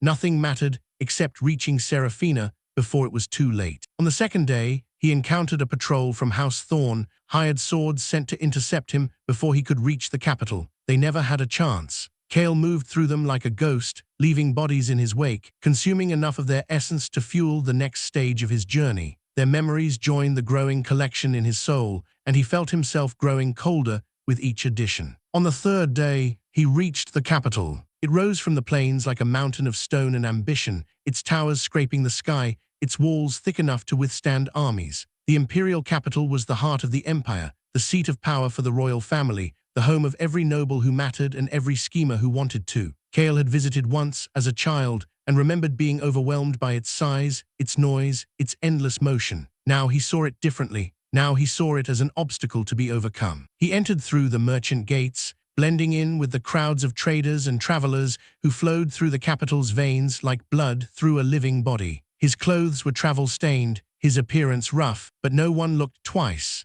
The capital was full of desperate people, and one more made no difference. Finding the gala wasn't difficult. The autumn gala was the event of the season, and everyone in the capital knew where it was being held. The imperial palace itself opened its doors to the nobility, hosting a celebration that would be talked about for years to come. And at that celebration, Seraphina would be presented like a prize, her fate sealed by words spoken over wine and whispered agreements. Kael found a vantage point overlooking the palace grounds, a bell tower in an abandoned temple, its height offering a clear view of the arriving carriages and the guests streaming through the massive gates. He watched them arrive, these nobles and merchants and officials, their finery a stark contrast to his own rough appearance. He watched and waited, searching for a familiar face. And then he saw her. Seraphina emerged from a carriage emblazoned with the Valdrion crest, her hand resting on their father's arm as if nothing had changed, as if Kael had never existed. She was beautiful, more beautiful than he remembered, dressed in silver silk that matched her eyes, her hair arranged in an elaborate style that must have taken hours to achieve. But beneath the makeup and the finery, Kael could see the truth. Her smile was wrong. Her eyes were empty. she moved like a puppet, controlled by strings that others pulled. The Duke looked exactly as Kael remembered, cold, calculating, utterly without remorse. He escorted Seraphina toward the palace doors as if she were a possession to be delivered, a tool to be used, a sacrifice to be offered. Kael's hands clenched on the stone of the bell tower, and the hunger stirred with approval. Not yet, he had to wait, he had to plan. The gala would last for hours. The announcement would come near the end, when the wine had flowed freely and the guests were too drunk to care about the fate of one young woman. That gave Kael time to prepare, to position himself, to ensure that when he moved with purpose. He descended from the bell tower and made his way toward the palace, using the shadows and Sera's lessons to avoid notice. The guards at the gates were alert, but they were watching for threats from outside, not threats from within. Kael slipped past them like smoke, finding a service entrance, following corridors that led deeper into the palace's heart. The gala was held in the grand ballroom, a cavernous space of marble and crystal that glittered with the light of 1,000 candles. Kael found a balcony overlooking the room, hidden behind curtains that had not been drawn in years, and watched the celebration unfold below. He saw his father working the room, shaking hands, exchanging whispers, building the alliances that would make the announcement meaningful. He saw Seraphina surrounded by admirers, her smile never reaching her eyes, her responses automatic and hollow. He saw the old lord she was meant to marry, a man old enough to be her grandfather, his skin withered, his eyes hungry, his hands trembling as they reached for her. And in that moment, Kael made a decision. He would not let this happen. He would not let Seraphina suffer for his sins. He would not let his father win. The hunger approved. Time crawled toward the announcement. Kael watched from his hidden perch, waiting for the moment when the Duke would take the stage, when the trap would spring, when he would have to act. His body thrummed with tension, his hands never straying far from his weapons, his mind running through every possible scenario. And then, finally, the moment came. The Duke mounted the dais at the far end of the ballroom, raising his hands for silence. The crowd gradually stilled, their attention turning toward him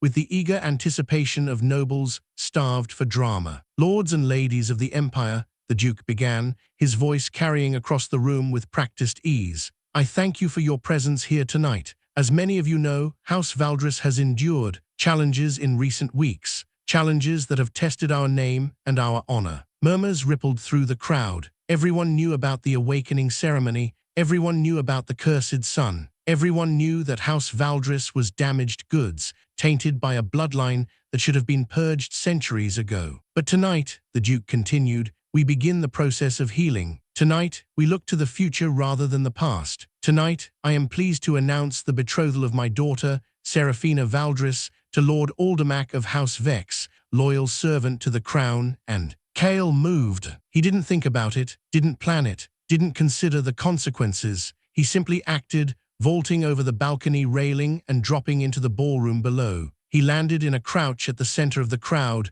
and for a single heartbeat, everyone froze. Then chaos erupted. Guards rushed forward, nobles screamed and scattered. The Duke stared at his son with an expression that shifted from shock to fury to something that might have been fear. And Seraphina saw him, and her face transformed. The hollow smile vanished, replaced by something real, something like hope. Kael, she breathed. The guards reached him, and Kael met them with darkness. The consumption flared, not to kill but to disable, draining enough strength to send them sprawling without taking their lives. He moved through them like water through stones, his path taking him directly toward the dais, directly toward his father. The Duke's personal mage stepped forward, hands already weaving a spell, arcane energy gathering around his fingers. Stay back, creature, he warned. I will not hesitate to. Kael didn't let him finish. Shadow Step carried him past the mage's defenses, and a single touch of the consumption drained the spell before it could be cast. The mage collapsed, his power stripped, his body trembling with shock. And then Kael stood before his father, separated by nothing but the air between them. The Duke stared at him, and for the first time in Kael's life, he saw genuine fear in those cold eyes. Not fear of death, fear of exposure, fear of the truth being revealed, fear of the son who had returned to claim what was his. You, the Duke whispered, you should be dead.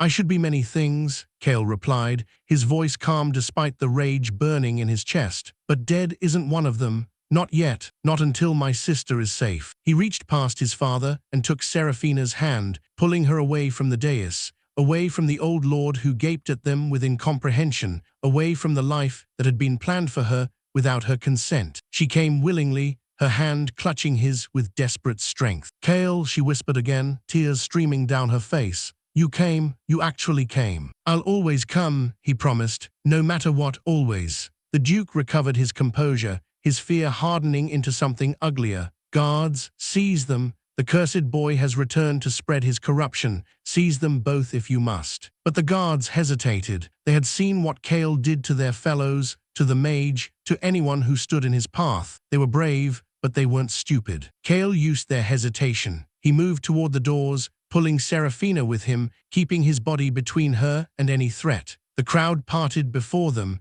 no one willing to test the darkness that swirled around the cursed sun. They reached the doors, pushed through them, and ran. Behind them, the Gala descended into chaos. Behind them, the Duke screamed orders that no one was eager to follow. Behind them, the old lord collapsed in shock, his bride stolen before the announcement could even be completed. But ahead of them, for the first time in weeks, there was hope. Chapter 8, A Throne of Whispers. They didn't stop running until they reached the abandoned temple where Kael had hidden earlier. Seraphina collapsed against the wall, gasping for breath, her elaborate dress torn and stained from their flight. But she was laughing and crying at the same time, her body shaking with emotions too powerful to contain. "You're alive," she said between sobs. "You're alive and you came and you're not." She reached up to touch his face, her fingers tracing the lines of his jaw as if confirming he was real. "You're not cursed. You're not a monster." They lied. They lied about everything. Kael caught her hand and held it tight. "I am cursed," he said gently. "I am changed, but I'm still your brother. I'm still the same person who used to sneak you sweets from the kitchen when you were sad." Seraphina laughed again, the sound watery but genuine. "You always got caught. Every single time. Worth it every single time." He pulled her into a hug, holding her close, feeling the warmth of her presence after so long alone. "I'm sorry I wasn't there. I'm sorry they did this to you. I'm sorry." "Stop," she pulled back, her eyes fierce despite her tears. "You have nothing to be sorry for. You didn't do this. They did. Father and his ambition and his fear of anyone who doesn't fit his perfect little image." She gripped his shoulders. "You came back. That's all that matters." Kael nodded, but in his heart, he knew it wasn't over. His father wouldn't stop. The bounty wouldn't vanish. The Empire had seen the cursed son, had witnessed his power, would never forget what they had witnessed. But for now, for this moment, his sister was safe, and that was enough. The night stretched on, and in the abandoned temple, two siblings held each other and remembered what family was supposed to feel like. Outside, the capital stirred with rumors and fear, and somewhere in the darkness, a spymaster named Lady Vex watched from the shadows, her interest in the cursed boy growing with each passing moment. The game was far from over. In fact, it had only just begun. Dawn came slowly, painting the temple in shades of gold and rose. Seraphina stirred, blinking awake, and for a moment, her eyes held the confusion of someone who didn't remember where she was or why. Then memory returned, and she sat up sharply, her gaze darting around the ruined space. "We are safe," Kael said quietly, "for now." She nodded, pushing hair from her face, trying to restore some dignity to her ruined appearance. "What happens now? We can't go back to the duchy. We can't go anywhere they'll recognize us." Kael had been thinking about this all night. "There's someone who might help. A woman at the gala. She was watching me, not like the others, not with fear or disgust, with interest." Seraphina's eyes narrowed. "Interest? What kind of interest?" "The dangerous kind." Kael stood, offering his hand to help her up. "But dangerous might be exactly what we need right now." They left the temple as the city woke around them, blending into the streams of merchants and laborers beginning their daily routines. Kael kept them moving, never staying in one place too long, using his skills to avoid drawing attention. But he also watched, waiting for the moment when the Watcher would reveal herself. It came sooner than expected. They were crossing a market square when a woman stepped from the crowd, her movements so natural that Kael almost missed the deliberate precision behind them. She was beautiful in an unremarkable way, the kind of face that could disappear into any crowd, the kind of presence that could be forgotten the moment you looked away. But her eyes held the same awareness that Kael had seen in Sera's ghost, the same predatory patience that marked a hunter of exceptional skill. "Kael of House Valdris," she said, her voice pleasant, conversational, as if they were old friends meeting by chance. "And Lady Seraphina,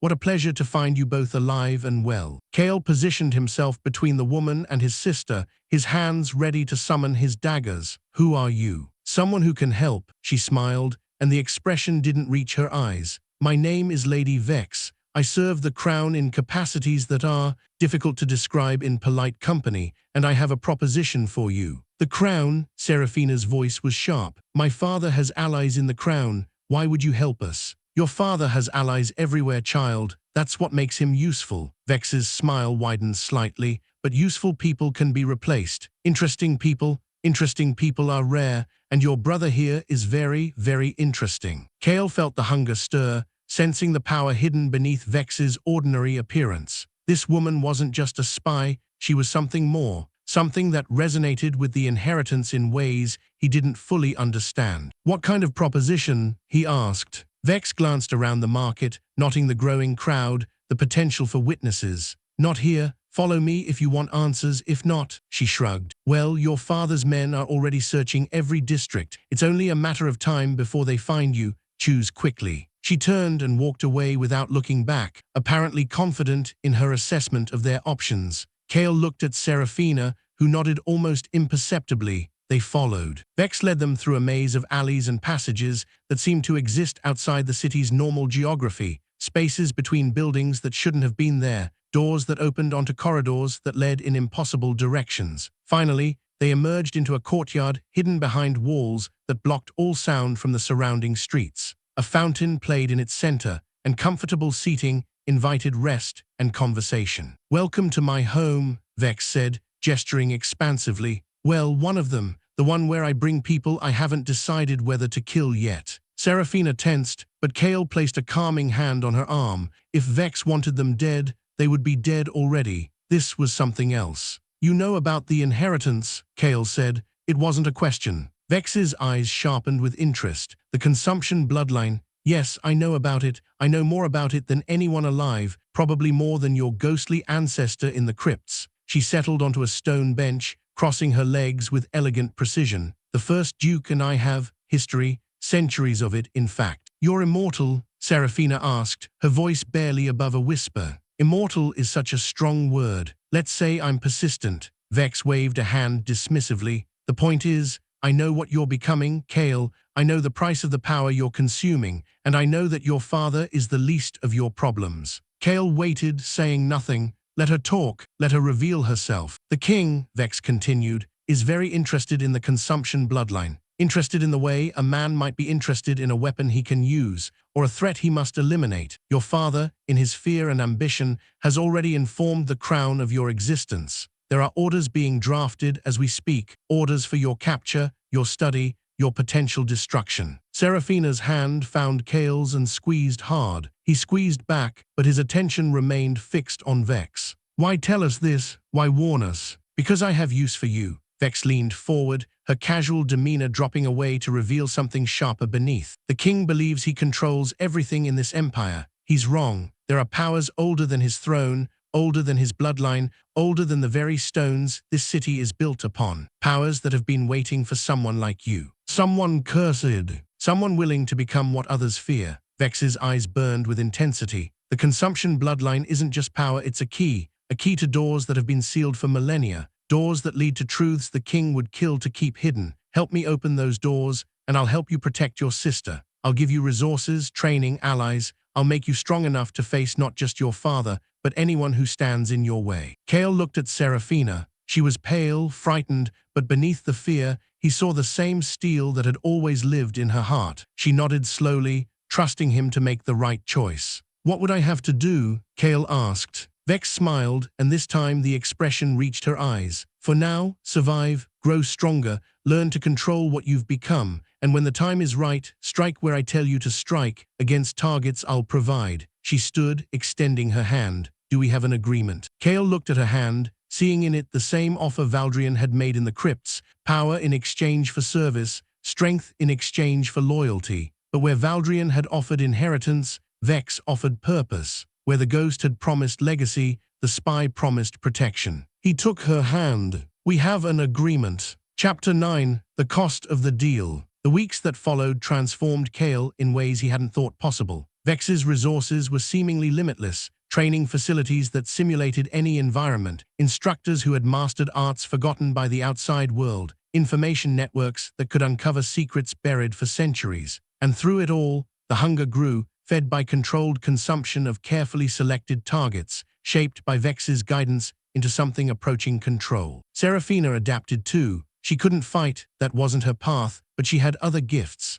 a mind for strategy, an eye for detail, a talent for reading people that bordered on the supernatural. Vex recognized her potential immediately, training her in the arts of information gathering, manipulation, the subtle warfare of whispers and shadows. "You're becoming dangerous, both of you," Vex observed one evening as they debriefed after a successful mission. "The King's agents are starting to notice. They don't know who you are yet, but they know someone is moving against their interests." Kael nodded, accepting the warning. He had just completed his first assassination for Vex, a noble who had been hoarding mana stones meant for the city's poor, his greed causing suffering on a massive scale. The kill had been clean, efficient, almost peaceful. The noble hadn't suffered, but Kael had felt his memories, his justifications, his desperate self-delusions about his own goodness. They joined the growing collection in Kael's soul, another weight added to the pile. "Your next target is more complicated," Vex continued, sliding a dossier across the table. "A mage in the King's inner circle. He's been experimenting with forbidden arts,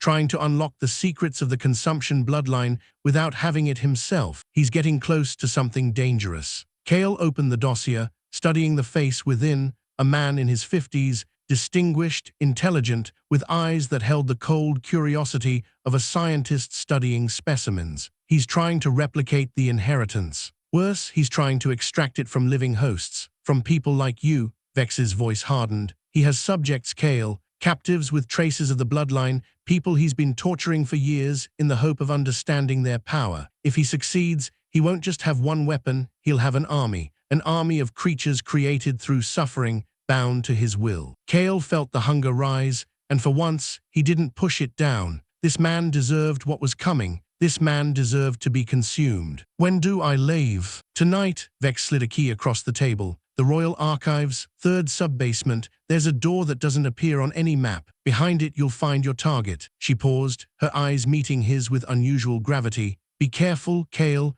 This man isn't just powerful, he's clever. He'll have prepared for threats. He may even know you're coming." Kael stood, pocketing the key and the dossier. "Then I'll have to be cleverer." The Royal Archives were a labyrinth of knowledge, their shelves stretching into darkness, their corridors branching in directions that defied logic. Kael moved through them like a ghost, using every lesson Sera had taught him, every technique Vex had refined. The guards patrolled in patterns he could predict, their routes mapped in his mind before he encountered the first of them. He passed them like wind, like shadow, like something that shouldn't exist. The 3rd sub-basement was different. The air grew heavy here, thick with the residue of spells and the echo of pain. Kael's hunger stirred restlessly, sensing the suffering that had soaked into these stones, the terror that lingered like fog after a storm. He found the door, unmarked, invisible to anyone who didn't know where to look. The key turned in its lock with a click that seemed impossibly loud in the silence, and Kael stepped through into hell. The laboratory stretched before him, vast and terrible. Tables held instruments of torture, their purposes clear from their shapes, their presence an obscenity. Cages lined the walls, each containing a figure, men, women, children, their eyes hollow, their bodies marked by years of suffering. And at the center, standing before a massive arcane circle pulsing with stolen power, stood the Mage. "I was wondering when you'd arrive," the man said, turning to face Kael with a smile that held no warmth. "Lady Vex's new pet, the cursed boy who consumes the souls of his victims." He spread his arms wide, welcoming. "I've been studying you for weeks, you know, your pattern, your methods, your weaknesses." Kael didn't respond. He was already moving, daggers appearing in his hands, shadow step carrying him across the distance between them. But the Mage was ready. A shield snapped into existence, deflecting the strike, and arcane lightning lashed out, forcing Kael to dodge. "Impressive," the Mage observed, still smiling, "but predictable. You rely on the same techniques, the same approaches. You've grown strong, but you haven't grown clever." He gestured, and the arcane circle flared to life, its light washing over Kael with physical weight. Let me show you what real power looks like." The circle's light intensified, and Kael felt something reaching for him, not attacking, but probing, searching, trying to understand the nature of his inheritance. It was the most violation he had ever felt, worse than any wound, worse than the awakening itself. The hunger screamed in protest, and Kael screamed with it. But in that scream, he found something new. The mage's probing had opened a connection, a two-way flow that Kael hadn't known was possible. And if power could flow in, power could also flow out. He reached through the connection and consumed. The mage's eyes widened as his own spell turned against him, as his life force began draining into Kael's starving core. He tried Chinese letter, the connection, tried to break free, but Kael held on with desperate strength, pulling everything he could reach into himself. The memories that followed were the worst yet. Years of torture, of experimentation, of treating living beings as objects to be studied and discarded. The mage's justifications, his belief that suffering was acceptable if it led to knowledge, that the ends justified any means, that his victims were less than human and therefore unworthy of consideration. Kael felt it all, lived it all, became for a moment the monster he was destroying. When it was over, the mage lay dead at his feet, and Kael stood surrounded by silence and the stench of burnt ozone. The cages were still there, their occupants still suffering, but now there was hope. He moved through the laboratory, opening cages, freeing prisoners who had given up on freedom years ago. Some wept, some stared in disbelief, some simply collapsed, their bodies unable to process the sudden change in their circumstances. "Go," Kael told them, "find the guards, tell them what happened here, tell them the consumption came for their master and it will come for anyone else who does his work." They fled and Kael let them. His work here was done. But as he turned to leave, something caught his attention, a flicker of movement in the shadows, a presence he hadn't sensed before. He spun, daggers ready, and found himself facing a figure he recognized. His father. The Duke stood in the laboratory's entrance, flanked by half a dozen guards, and a woman in white robes whose presence made Kael's hunger recoil. She was beautiful in an ethereal way, her eyes holding the light of divine purpose, her hands glowing with power that felt like the opposite of everything Kael had become. "Hello, son," the Duke said, and his voice held satisfaction. "Did you think I wouldn't notice Vex's interference? Did you think I wouldn't prepare?" He gestured to the woman in white. "Allow me to introduce the Saintess Ilara. She specializes in purification." The Saintess stepped forward, and the light around her intensified, becoming a weapon that pressed against Kael's skin like acid. He tried to move, to fight, to escape, but the light was everywhere, filling the laboratory, burning away the shadows he needed to survive. "Your curse ends tonight," the Saintess said,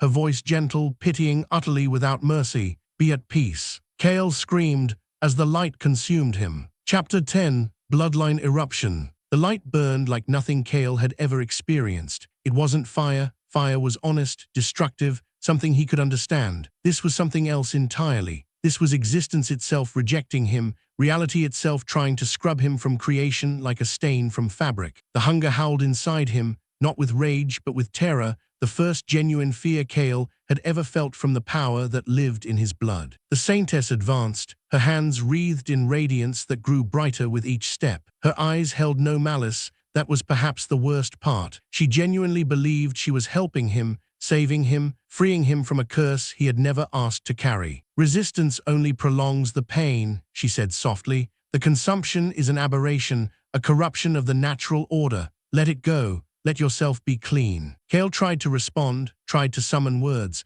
but the light had stolen his voice along with his strength. He could feel the inheritance unraveling, the carefully accumulated power of weeks of hunting and training dissolving like morning frost under rising sun. The memories of every creature he had consumed, every life he had taken, every soul that had become part of him, they screamed as they died, their final deaths echoing through his consciousness with unbearable clarity. The Duke watched from the laboratory entrance, his expression one of cold satisfaction. "I should have done this years ago, when you were born, when the first signs appeared, but your mother begged for your life, and I was weak enough to listen." He shook his head slowly. "No more weakness, no more mercy. Tonight, the Valdrion name is cleansed." Kael's mother, he had never known her. She died when he was young, or so he had been told. But now, hearing his father's words, he understood. She had known what he was. She had protected him. and she had paid for that protection with her life. The realization cut through the pain like a blade, and for one crucial moment, Kael's anger burned brighter than the Saintess's light. The hunger heard that anger,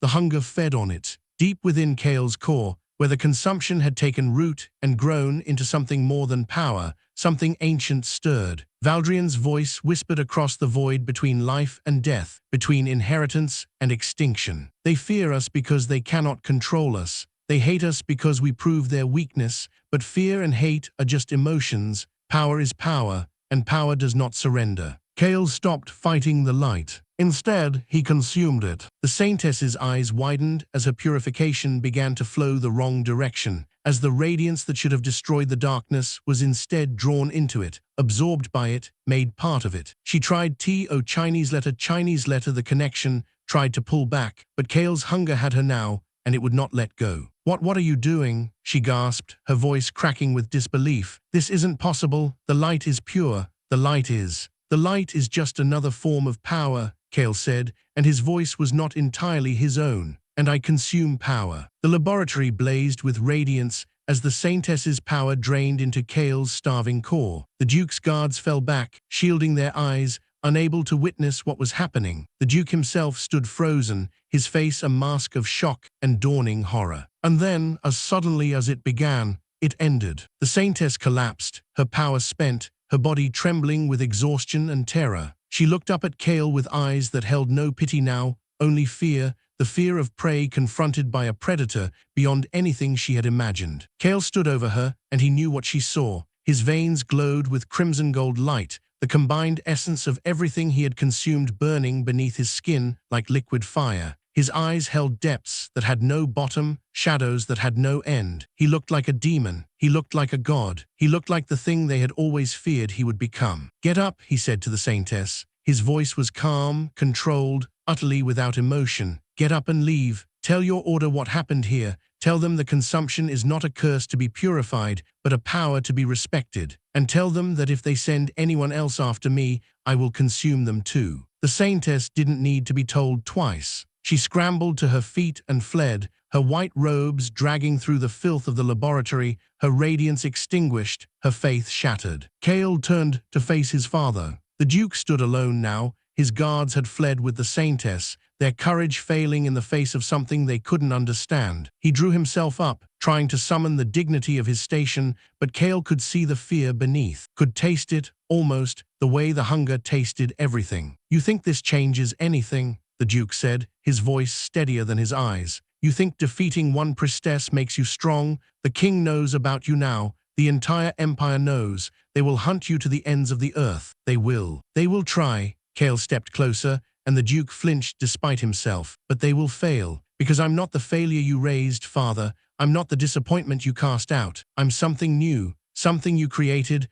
with your cruelty and your ambition and your desperate need to control everything you couldn't understand." He stopped inches from his father, close enough to touch, close enough to kill. The hunger screamed for it, demanded it, promised satisfaction beyond anything Kael had ever known. One touch, one moment of consumption. The Duke's power, his memories, his very existence would become part of Kael forever. But Kael remembered Lyrian's words. "Monsters are not made by power, they are made by choices." He stepped back. "You don't get to die today," Kael said. "You don't get the peace of oblivion, the release of consumption. You get to live. You get to watch what I become. You get to know every day for the rest of your life that your son, the failure, the curse, the abomination, is stronger than you, better than you, and that everything you did to destroy me only made me stronger." The Duke stared at him, and for the first time in his life, he had nothing to say. No cutting remark, no political calculation, no scheme to salvage the situation, just the hollow recognition that he had lost, and lost completely. Kael turned and walked away, leaving his father standing in the ruins of the laboratory, surrounded by the empty cages and the echoes of screams. He walked through the archives, past the guards who wouldn't meet his eyes, out into the night air that tasted of freedom and possibility. Seraphina was waiting for him at the courtyard's edge, her face pale with worry that transformed into relief when she saw him. She ran to him, throwing her arms around him, holding him like she would never let go. "I felt it," she whispered. "Through whatever connection we have now, I felt you dying, and then I felt you changing. What happened?" Kael held her close, feeling the warmth of her presence against the cold that had settled into his bones. "I chose," he said simply. "I chose to be myself, not what they wanted me to be, and for the first time, that was enough." Lady Vex appeared from the shadows, her expression unreadable. "The Saintess is spreading quite a story. The cursed boy who consumed divine light, the abomination who walked through purification and emerged stronger." She smiled, and this time there was genuine admiration in her eyes. "You've become very interesting, Kael. The king won't ignore you now." "Good," Kael said. "I don't want to be ignored anymore." Chapter 11. The Duel of Disgraces. The message came on a night of pouring rain, delivered by a messenger who died moments after speaking the words, poisoned by his own masters to ensure no trace of their involvement. Kael caught him as he fell, felt his life fade, and heard the words that would change everything. "The Colosseum, 7 days. The Duke challenges you to formal duel, witnessed by the king and all the nobility. Refuse, and your sister dies. Accept and face the wards they've prepared, wards designed to suppress unholy power, to strip you of everything you've become." Seraphina's face went white. "It's a trap. It's obviously a trap." "Of course it's a trap." Kael laid the messenger down gently, closing his eyes. "But if I don't go, they'll kill you, and I won't let that happen. Then we run, we disappear. Vex can hide us. Vex can hide us for now, but the king's reach is long, and his patience is infinite. Eventually they'll find us. Eventually they'll come for you." Kael took her hands, meeting her eyes with a certainty that surprised even himself. "This ends in the Colosseum. One way or another, it ends." The 7 days passed in a blur of preparation and farewells. Vex provided everything she could: weapons, tactics, last-minute training that pushed Kael to his limits and beyond. Seraphina refused to leave his side, spending every possible moment with him, storing up memories against the possibility that there might not be a future. And through it all, Kael felt the hunger growing, waiting, anticipating the feast to come. The Colosseum of the capital was a monument to imperial power, its stones soaked with the blood of gladiators and criminals and enemies of the state. On the day of the duel, it held the largest crowd in living memory, nobles from every territory, merchants who had paid fortunes for seats, commoners who had camped for days just to catch a glimpse of the spectacle. At the center of it all, the Duke stood in gleaming armor, his sword drawn, his expression one of cold confidence.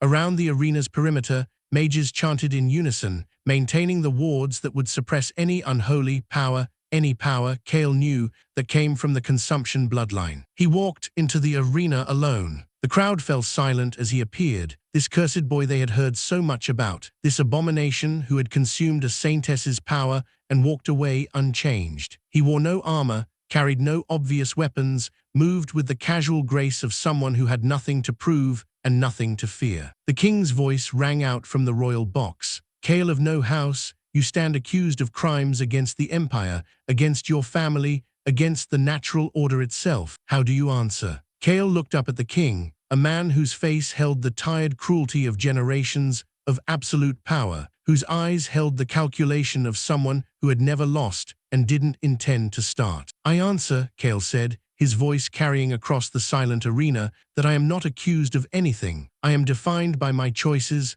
not by your laws. And I choose to face my father here today and prove once and for all that blood is not destiny." The king's eyes narrowed, but he nodded to the herald, who signaled the beginning of the duel. The Duke didn't wait for ceremony. He attacked immediately, his speed and strength far beyond anything Kael had faced before. This was a master-level warrior, trained for decades, honed by countless battles. His sword moved like liquid lightning, each strike flowing into the next with impossible grace. Kael dodged, retreated, survived, but barely. The wards were working exactly as designed. Every time he reached for the hunger, it slipped away, denied him, left him with nothing but his own inadequate flesh and bone. He was losing. He was going to die. The Duke's sword opened a gash across his chest, and Kael stumbled, blood streaming down his front. The crowd roared its approval. They had come to see the monster die, and they were getting their wish. "Where is your power now?" the Duke taunted, pressing his advantage. "Where is your precious consumption? The wards strip you bare, boy. You're nothing but the failure you always were." Kael hit the sand hard, his sword flying from his grip. The Duke stood over him, sword raised for the killing blow, triumph blazing in his eyes. And in that moment, Kael remembered. Not the hunger, not the consumption, something older, something that had been there from the beginning. Echo strike. The ghost of Lyrian moved through him one last time, guiding his hand, showing him the technique that required no power, only memory, only will, only the perfect execution of a strike learned from a warrior who had never surrendered. Kael's hand closed on sand and threw it into the Duke's eyes. The Duke recoiled, blinded, and Kael was moving, not with supernatural speed, but with the desperate speed of a man who refused to die. He grabbed his fallen sword, rolled to his feet, and struck. The Duke parried, but Kael was already flowing into the next strike and the next and the next. He wasn't fighting with power anymore. He was fighting with skill, with memory, with the accumulated experience of every ghost who had trained him. Lyrian's strength, Sera's cunning, the sage's wisdom, the temptress's patience. They were all there, all part of him, all guiding his blade toward the Duke's exposed throat. The wards couldn't suppress memory. They couldn't suppress skill. They couldn't suppress the truth of who Kael had become. The Duke's sword flew from his hand, spinning through the air to land point first in the sand. Kael's blade pressed against his father's throat, and the arena fell silent. Kael looked at the man who had made his life a misery,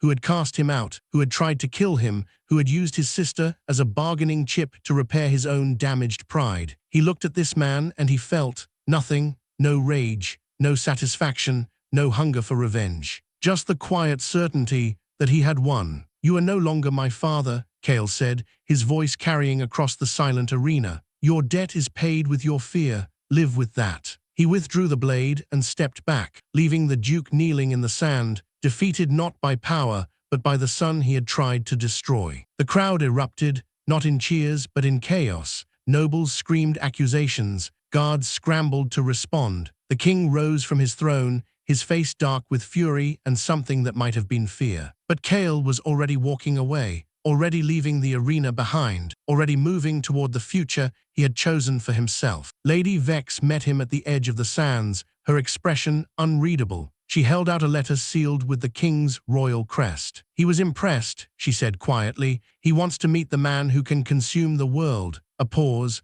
"Consider it a promotion or a death sentence." Kael took the letter, feeling its weight, feeling the future pressing down on him. Behind him, the arena still seethed with chaos. Before him, the obsidian palace of the king waited like a predator in the darkness. He looked at Seraphina, who had pushed through the crowd to reach him, her face wet with tears of relief and fear. He looked at Vex, whose ancient eyes held secrets she hadn't begun to share. He looked at the letter in his hand, this invitation to a game he hadn't asked to play. Then he looked toward the palace, toward the king, toward the enemies who were already plotting his destruction. The hunger stirred inside him, not with rage or desperation, but with something new, something that felt like anticipation. "Tell him," Kael said, "that I'll be there." Chapter 12, The Weight of a Crown. The obsidian palace rose before Kael like a living thing, its surface reflecting the dying light in ways that seemed almost intentional, as if the building itself was watching him approach. The guards at the gates stepped aside without a word, their eyes fixed on some middle distance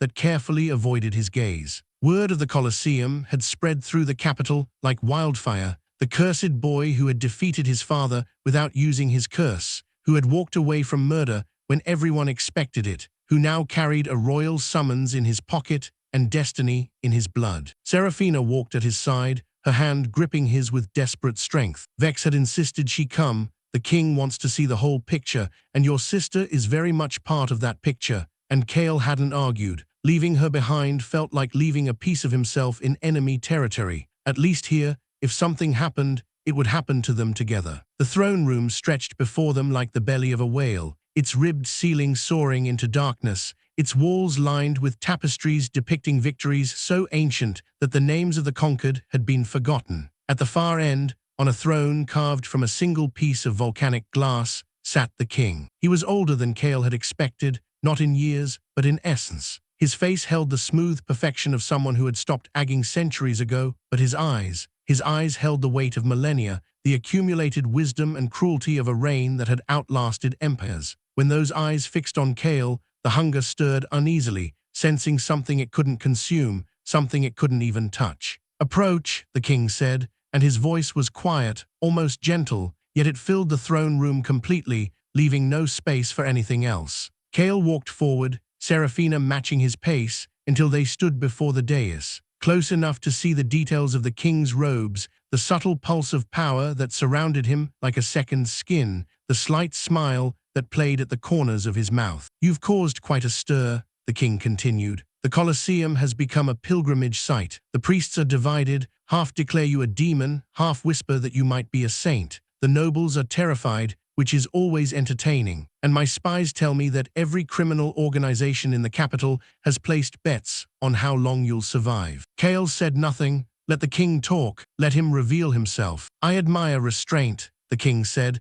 and there was genuine approval in his voice. "Most people in your position would be begging or threatening or trying to negotiate. You simply wait. You watch. You learn." He leaned forward slightly. "Tell me, boy, what do you see?" Kael considered the question carefully. The king wanted honesty, but honesty of a particular kind, the kind that revealed character without revealing weakness. "I see a man who has lived too long to be impressed by power," Kael said slowly. "A man who has seen empires rise and fall, who has watched 1,000 promising young warriors burn out and die. I see someone who is curious about me, but not yet convinced I'm worth his time." The king's smile widened. "And are you worth my time?" "That depends on what you want." A laugh, genuine, surprised, warm in a way that made Kael's skin crawl. "Direct, I like direct." "Very well, Kael of the Consumption Bloodline, I'll be direct with you." He stood, descending from the dais, and as he moved, the throne room seemed to contract around him, focusing all attention on his presence.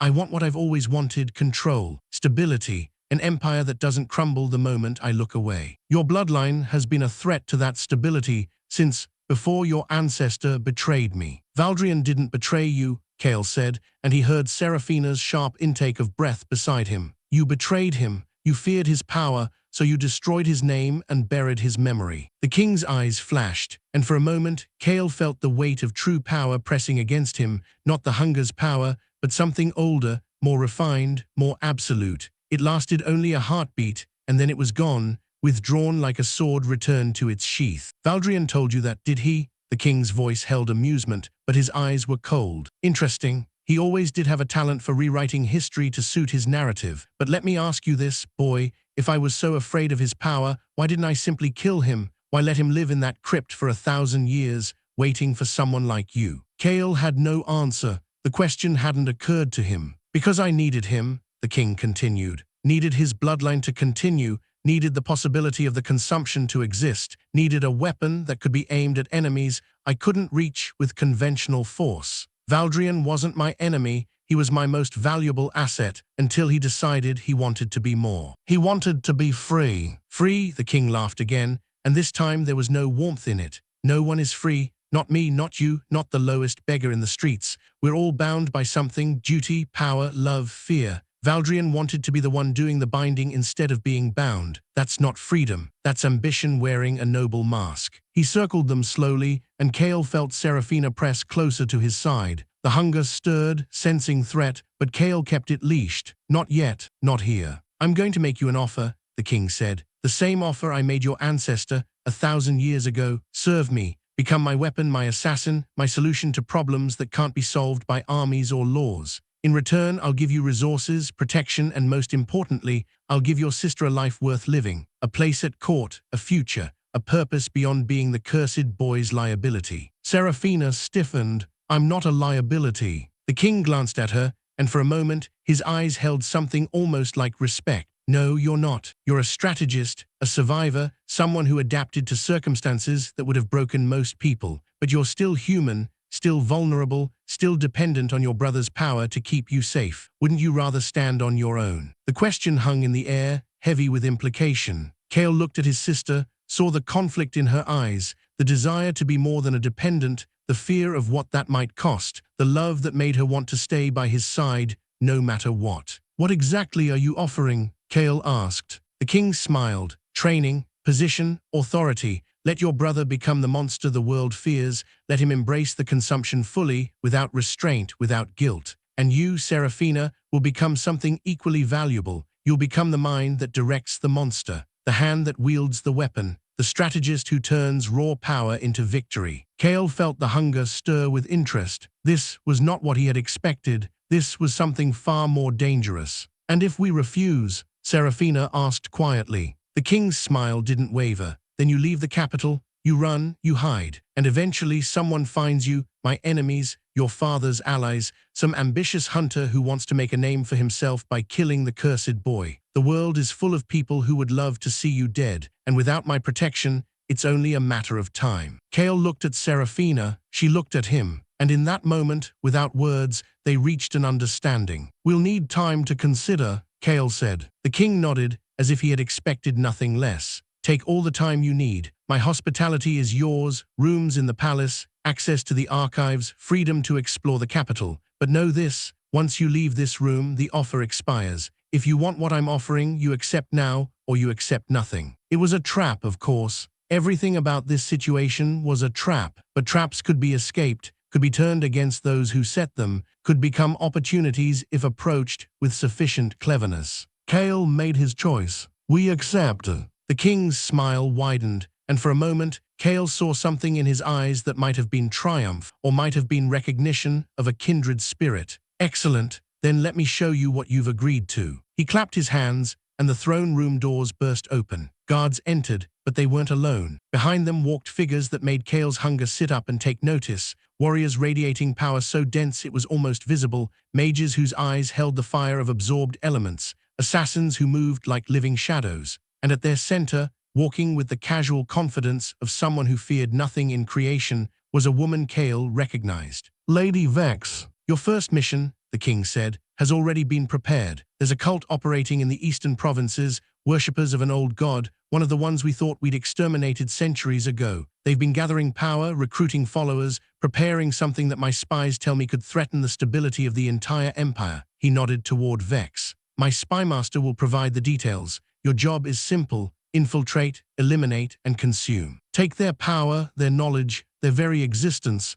and make it your own. Kael looked at Vex, who smiled slightly, the same smile she had worn when she first approached him in the market, the smile of someone who knew far more than she was telling. And my sister, Kael asked, remains here in the palace, under my personal protection. The king's voice hardened slightly. Consider her my insurance that you'll return, not that I expect you to fail. The consumption doesn't fail, does it? But even the most powerful weapons need maintenance, and nothing maintains loyalty quite like love. Seraphina's hand found Kael's and squeezed hard. He squeezed back, communicating without words what they both knew. This was a cage, but cages could be escaped. They just needed time, patience, and the right opportunity. When do I leave? Kael asked. Now, the king gestured, and servants appeared with traveling clothes, supplies, weapons of a quality Kael had never seen. The cult gathers at the next full moon, 3 days from now. You'll need to travel through the night to reach them in time. Vex will accompany you as far as the border.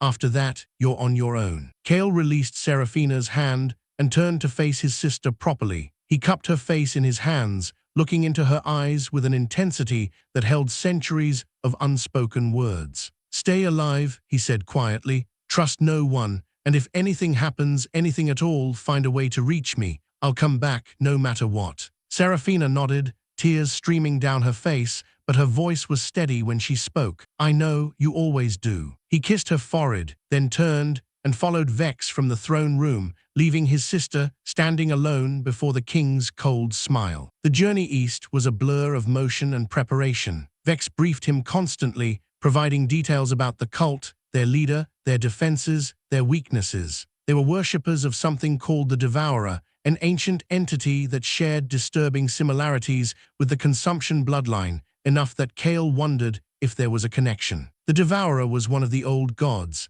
Vex explained as they rode through the night. Not evil, exactly, gods don't think in those terms, but hungry, always hungry. It consumed worlds, realities, entire dimensions of existence, until the other gods banded together to trap it in a prison outside creation. And now this cult wants to free it. Vex's voice held something that might have been concern. If they succeed, the Devourer won't just destroy the Empire, it will destroy everything. Reality itself will be consumed, piece by piece, until nothing remains but hunger. Kael felt his own hunger stir at the words, and for a moment he wondered if the Devourer and the consumption were connected in ways deeper than he understood. Was his power a fragment of that ancient entity, an echo of its hunger passed down through generations? The thought was terrifying and exhilarating. They reached the border at dawn, and Vex reined in her horse, gesturing toward the mountains that rose in the distance. The cult's compound is in those mountains, hidden in a valley that doesn't appear on any map. You'll need to find it yourself. My sources couldn't provide exact coordinates, only general location. Kael nodded, already planning his approach. How many? At least 50, possibly more. Their leader is a woman named Morath, former priestess of the Sun Temple, before she found a more fulfilling faith. She's powerful, clever, and utterly without mercy. Don't underestimate her. I don't underestimate anyone. Vex smiled, and for a moment she looked almost proud. No, I don't suppose you do. Good luck, Kael. Come back alive. I'd hate to have to break the news to your sister. She turned and rode away, leaving Kael alone at the edge of the wilderness, the mountains rising before him like the walls of some ancient prison. He looked up at their peaks, felt the hunger stirring with anticipation, and began to climb. The valley was exactly where Vex had said it would be, hidden between peaks that seemed to actively resist exploration. Kael found it on the second day, following traces of corrupted mana that grew stronger as he approached. The compound itself was built into the mountainside, its structures carved from living rock, its defenses subtle but effective. He watched for a full day before moving, studying patterns, identifying weaknesses, learning everything he could about the cult and its members. They moved with purpose, these worshippers, their devotion evident in every action. But devotion could be exploited. Devotion created patterns, and patterns created vulnerabilities. On the third night, Kael struck. He moved through the compound like Sera's ghost, silent and deadly, leaving bodies in his wake. The cultists never saw him coming. Their attention was focused inward, on their prayers and rituals, on the approach of the full moon that would herald their god's return. They didn't expect death to come from within. Kael consumed as he killed, taking their power, their memories, their devotion, and making it his own. He felt the Devourer's influence in each of them, a hunger that mirrored his own but lacked control, lacked purpose. These people hadn't chosen their faith, they had been consumed by it, their identities subsumed into the collective worship of something that would never love them back. By midnight, he had reached the inner sanctum. Morath waited for him there, standing before an altar carved with images of consumption and chaos. She was beautiful in the way that venomous things were beautiful, her face serene, her eyes burning with fanatic certainty. I felt you coming, she said, her voice carrying across the sanctum like music. The hunger in you, it's like ours, but different, controlled, focused. She tilted her head, studying him with an interest that made his skin crawl. You're not here to stop us, are you? You're here to consume us. Kael didn't answer. He was already moving, daggers appearing in his hands, shadow step carrying him toward her throat. But Morath was ready. She moved with speed that matched his own, her hands weaving spells that deflected his strikes, her voice rising in a chant that made the altar glow with malevolent light. You think you understand hunger? She cried, laughter in her voice. You think your little bloodline gives you insight into the Devourer? Child, your power is a candle. The Devourer is the sun, and when it returns, it will consume you along with everything else. Kael pressed his attack, but Morath was stronger than he had expected, her magic woven with the power of her god in ways that made consumption difficult. Every time he tried to drain her, he felt resistance, not from her, but from something behind her, something vast and ancient and infinitely hungry. The altar was the key. He understood that now. It was a focus, a channel, a door through which the Devourer could reach into this world. If he could destroy it, the connection would be severed,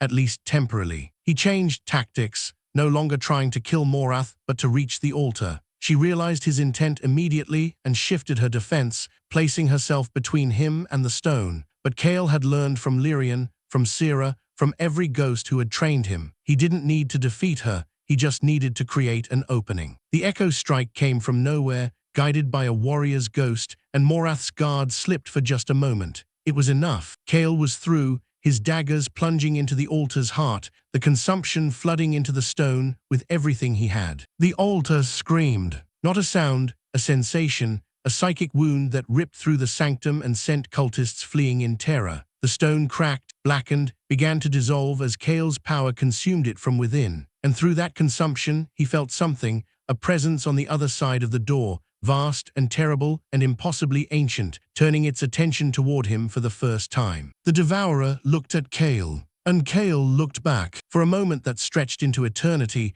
they regarded each other, two hungers, one infinite and one growing, separated by barriers that had held for millennia. Kael felt the Devourer's curiosity, its interest, its assessment. He felt it weighing him, measuring him, finding him worthy. Then the connection shattered, and Kael collapsed beside the ruined altar, gasping for breath, his body trembling with exhaustion and something that felt terrifyingly like recognition. Morath stood over him, her face a mask of fury and fear. "What have you done? The ritual, years of preparation, you've destroyed it all." Kael looked up at her, and despite everything, he smiled. "I've given you a choice. Serve your god and wait another 1,000 years for its return, or serve me and watch it happen in your lifetime." Morath stared at him, uncomprehending. "Serve you? You're nothing, a boy with a borrowed power, a curse that will consume you as surely as it consumes others." "Maybe," Kael rose slowly, feeling the hunger surging within him, stronger than ever before. "But the Devourer noticed me. It looked at me and saw something interesting.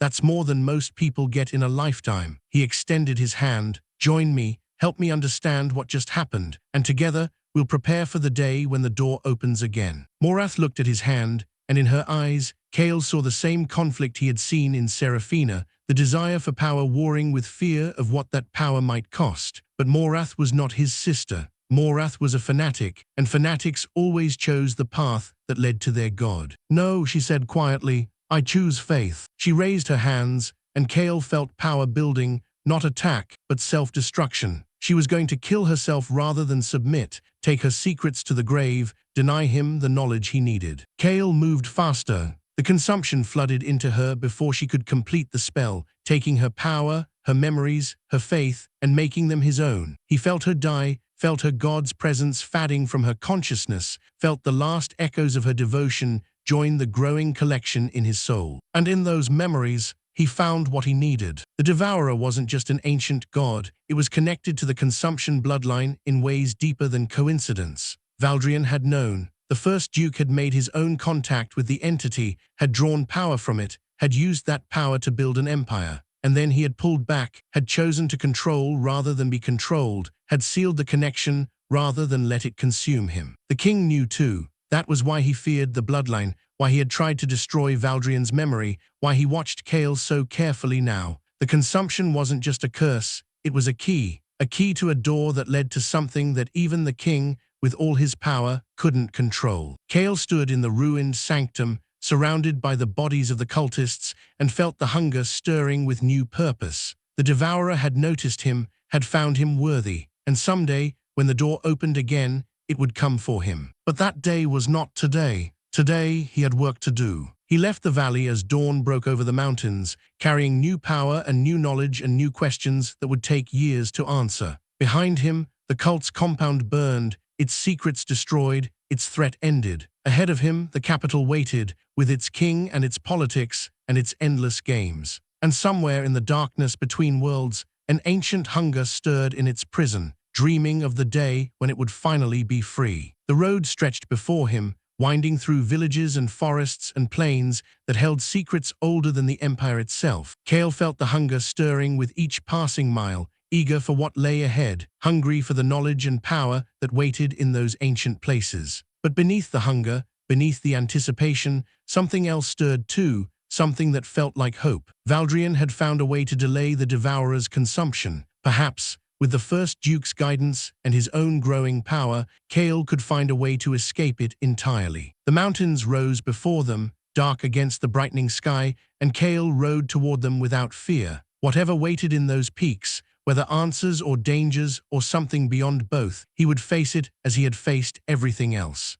With hunger in his heart and purpose in his soul. The first marker was a cave, hidden behind a waterfall that crashed with thunderous force into a pool far below. Kael left his companions at the base of the mountain and climbed alone, following instincts that weren't entirely his own. Valdrion's ghost had stirred when they entered these peaks, his presence stronger than it had been since the Crypts. "You're close," the first Duke's voice whispered in his mind. "I can feel it. The place where I made my stand, where I chose to delay rather than surrender." Kael reached the cave as the sun reached its zenith, its light creating rainbows in the waterfall's spray. Inside, the walls were covered in carvings, ancient script that predated the empire, images of consumption and transformation, diagrams that mapped the relationship between mortal power and divine hunger. And at the cave's center, on a pedestal of natural stone, rested a crystal that pulsed with light that seemed to come from somewhere beyond the world. Kael approached slowly, feeling the hunger surge and retreat in equal measure. This crystal held power, ancient power,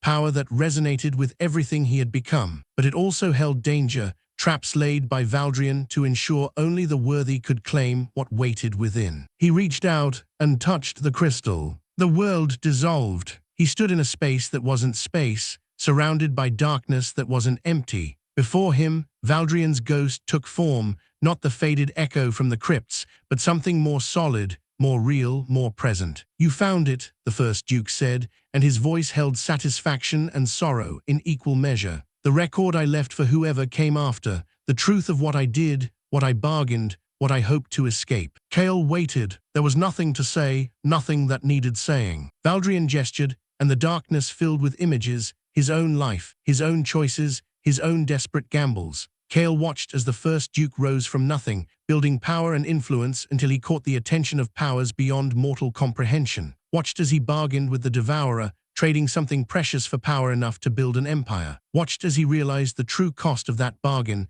the debt that would come due not in his lifetime, but in his descendants. "I thought I could outsmart it," Valdrion said quietly. "Thought I could use its power without feeding its hunger. For a while I was right. I grew stronger, built more, achieved everything I'd ever wanted. But the Devourer is patient. It doesn't need to consume immediately. It can wait centuries, millennia, until its prey has grown to the perfect ripeness." The images shifted, showing Valdrion in his later years, still powerful, still feared, but haunted by something his followers couldn't see. He traveled the world, seeking answers, seeking loopholes, seeking any way to escape the bargain he had made. "What I found," he continued, "was not escape but delay. There are places in this world where the Devourer's influence weakens, nodes where reality itself resists its hunger. By anchoring myself to those nodes, by binding my bloodline to their protection, I could defer the reckoning, not forever, but for long enough for someone to find what I couldn't." The images showed him working, creating, preparing, markers like this one scattered across the world, each holding a piece of the puzzle, each waiting for someone worthy to claim them. "You are that someone," Valdrion said, turning to face Kael fully. "The one who will finish what I started. The one who will find a way to break the bargain entirely, to free our bloodline from the Devourer's hunger forever." Kael met his ancestors' eyes. "How? What do I need to do?" "Grow stronger, consume wisely, visit each of the nodes I've prepared and claim the power waiting there. And when you're ready, when you've become everything the Devourer hoped you would be, you'll face it, not as prey, but as equal, as something that can fight back." The vision began to fade, Valdrion's form dissolving into the darkness. "The nodes will show you the way. Trust the hunger, but control it. Remember who you are, who you're fighting for, and when the time comes." "Don't surrender," Kael finished. "I know." Valdrion smiled, and then he was gone, and Kael was back in the cave, his hand still touching the crystal, his mind filled with new knowledge and new purpose. He left the cave as the sun began to set, the crystal safely stored in his pack. The coordinates of the next node burned into his memory. His companions waited below, their faces questioning, their loyalty tested by hours of uncertainty. "There's more," Kael told them simply. "More markers, more power, more answers. We ride for the desert tomorrow." They rode. The desert stretched before them like an ocean of sand, its dunes shifting with winds that carried whispers of ancient things. The second node lay somewhere in its heart, hidden beneath ruins that had been old when Valdrion first walked the world. Kael led his company through the wastes, following instincts that grew stronger with each passing day. The hunger guided him now, attuned to the nodes in ways his conscious mind couldn't fully understand. It pulled him toward power, toward knowledge, toward the future that Valdrion had prepared. And with each mile, each step, each breath, Kael felt himself changing, becoming something more than he had been, something closer to what he would need to be when the final reckoning came. The ruins rose from the sand like the bones of some ancient beast, their stones weathered by millennia of wind and storm. Kael approached alone,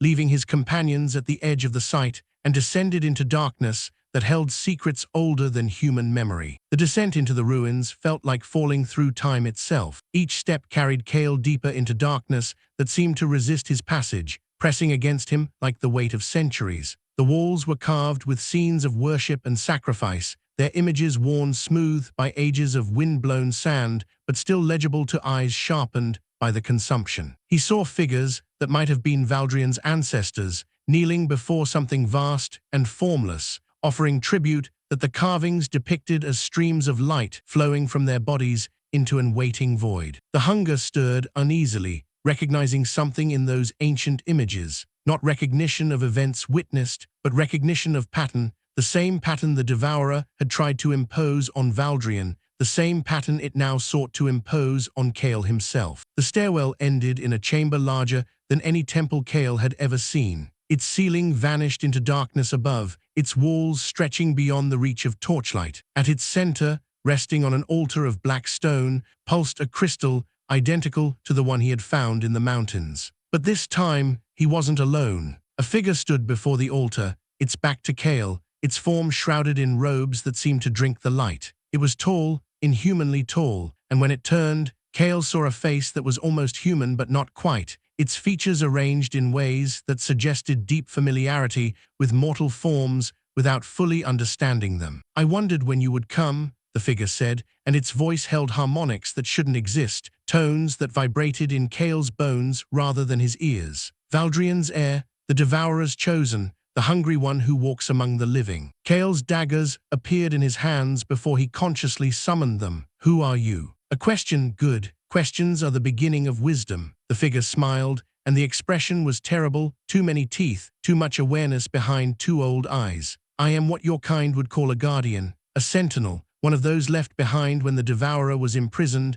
tasked with watching for those who might seek to free it or those who might seek to destroy it." "You serve the Devourer." "I serve balance." The figure stepped closer, and Kael felt its power pressing against him, vast, ancient, utterly unlike anything he had encountered before. "The Devourer consumes, your kind creates. Both are necessary, both must be kept in check. When one threatens to overwhelm the other, I intervene." Kael didn't lower his weapons. "And which am I, consumer or creator?" "Both, neither, something new." The figure's eyes studied him with an intensity that made the hunger cringe. "You carry the Devourer's mark, the hunger that never fades, the need that can never be fully satisfied. But you also carry something else, something Valdrion gave you before he died." "Valdrion isn't dead. He is more dead than you can imagine, and more alive than you will ever be." The figure gestured, and the crystal on the altar flared with light. "He left memories here, knowledge, power, all waiting for you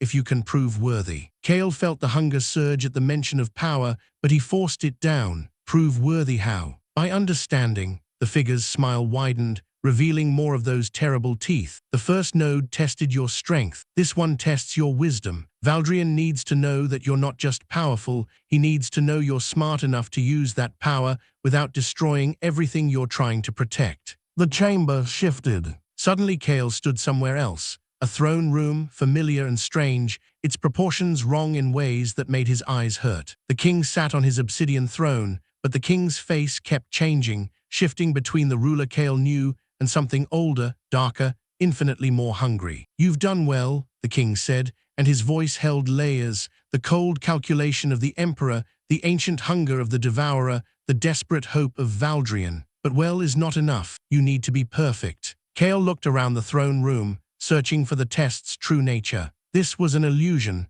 a construct designed to probe his mind, his fears, his weaknesses, but knowing that didn't make it less real, didn't make the choices he faced less meaningful. "What do you want from me?" he asked. "I want you to choose." The king stood, descending from the dais, and as he moved, the throne room dissolved into something else, a battlefield littered with bodies Kael recognized, his companions from the journey, Vex, Seraphina, all dead, all staring at him with eyes that held accusations he couldn't answer. "This is what happens if you fail." The king's voice came from everywhere and nowhere. "This is the price of weakness. Your friends die, your sister dies, everyone who ever trusted you dies screaming, and their last thought is of you, of how you could have saved them, if only you had been strong enough." Kael felt the hunger surge, demanding he fight, demanding he consume, demanding he prove the vision wrong. But fighting an illusion was pointless. The only way through was understanding. "You're trying to make me afraid," Kael said quietly, "trying to make me desperate, because desperate people make mistakes. They reach for power without thinking, consume without control, become exactly what the Devourer wants them to become. The battlefield shimmered, and suddenly Kael stood alone in darkness. The king's voice came from directly behind him. "And if you're right, if this is a test of wisdom rather than strength, what will you do differently?" Kael closed his eyes. He thought about Valdrion's words in the crypt, about the first Duke's realization that power without purpose was just another form of hunger. He thought about Lyrian's lesson, that monsters were made by choices, not power. He thought about Seraphina's face when she told him she would become someone who could help, not just someone who needed protection. And he understood. "I'll do what Valdrion couldn't," Kael said. "I'll accept help. I'll trust others. I'll build something that can survive without me instead of trying to carry everything myself." The darkness shattered. He stood in the chamber again, facing the Guardian, whose terrible smile had softened into something almost like approval. The crystal on the altar pulsed gently, its light warm rather than threatening. "You understand," the Guardian said. "Good, that's better than most, better than Valdrion ever did in the end." It stepped aside, gesturing toward the altar. "The node is yours. Take its power, its knowledge, its truth, and when you face the Devourer, remember this moment. Remember that strength alone is never enough." Kael approached the altar slowly, half expecting another trap, another test. But the crystal welcomed him, its light flowing into his consciousness as his fingers touched its surface. The memories that followed were Valdrion's deepest, darkest secrets, the moments he had never shared with anyone, the choices he regretted most, the failures that haunted his eternal sleep. Kael saw the first Duke as a young man, desperate and ambitious, making the bargain with the Devourer because he couldn't see another path. Saw him building an empire on borrowed power, always knowing the debt would come due. Saw him meeting the Guardian for the first time, hearing the same warning Kael had just heard, and ignoring it because he thought he knew better. And finally, saw him in his last years, alone in the crypt, preparing the nodes for someone who might make better choices, preparing for Kael. The vision faded, and Kael stood in the chamber with new knowledge burning in his mind. The Guardian was gone, vanished like morning mist, leaving only the crystal and the darkness and the weight of centuries of waiting. Kael left the ruins as dawn broke over the desert, the second node's power flowing through his veins alongside everything he had consumed before. He felt stronger, yes, but also different, more centered, more aware of the choices that lay ahead. His companions waited at the edge of the site, their faces showing relief when they saw him emerge. He nodded to them, signaling success, and they mounted without questions, loyalty earned through shared danger and shared purpose. "The third node is in the north," Kael said as they rode. "Beyond the Frostfang Mountains, in a place Valdrion called the Crystal Cathedral. We'll need supplies for winter travel." The weeks that followed became a rhythm of journey and discovery. Each node brought new tests, new lessons, new pieces of Valdrion's truth. The third node tested his compassion, forcing him to choose between power and mercy, between consumption and preservation. The fourth tested his patience,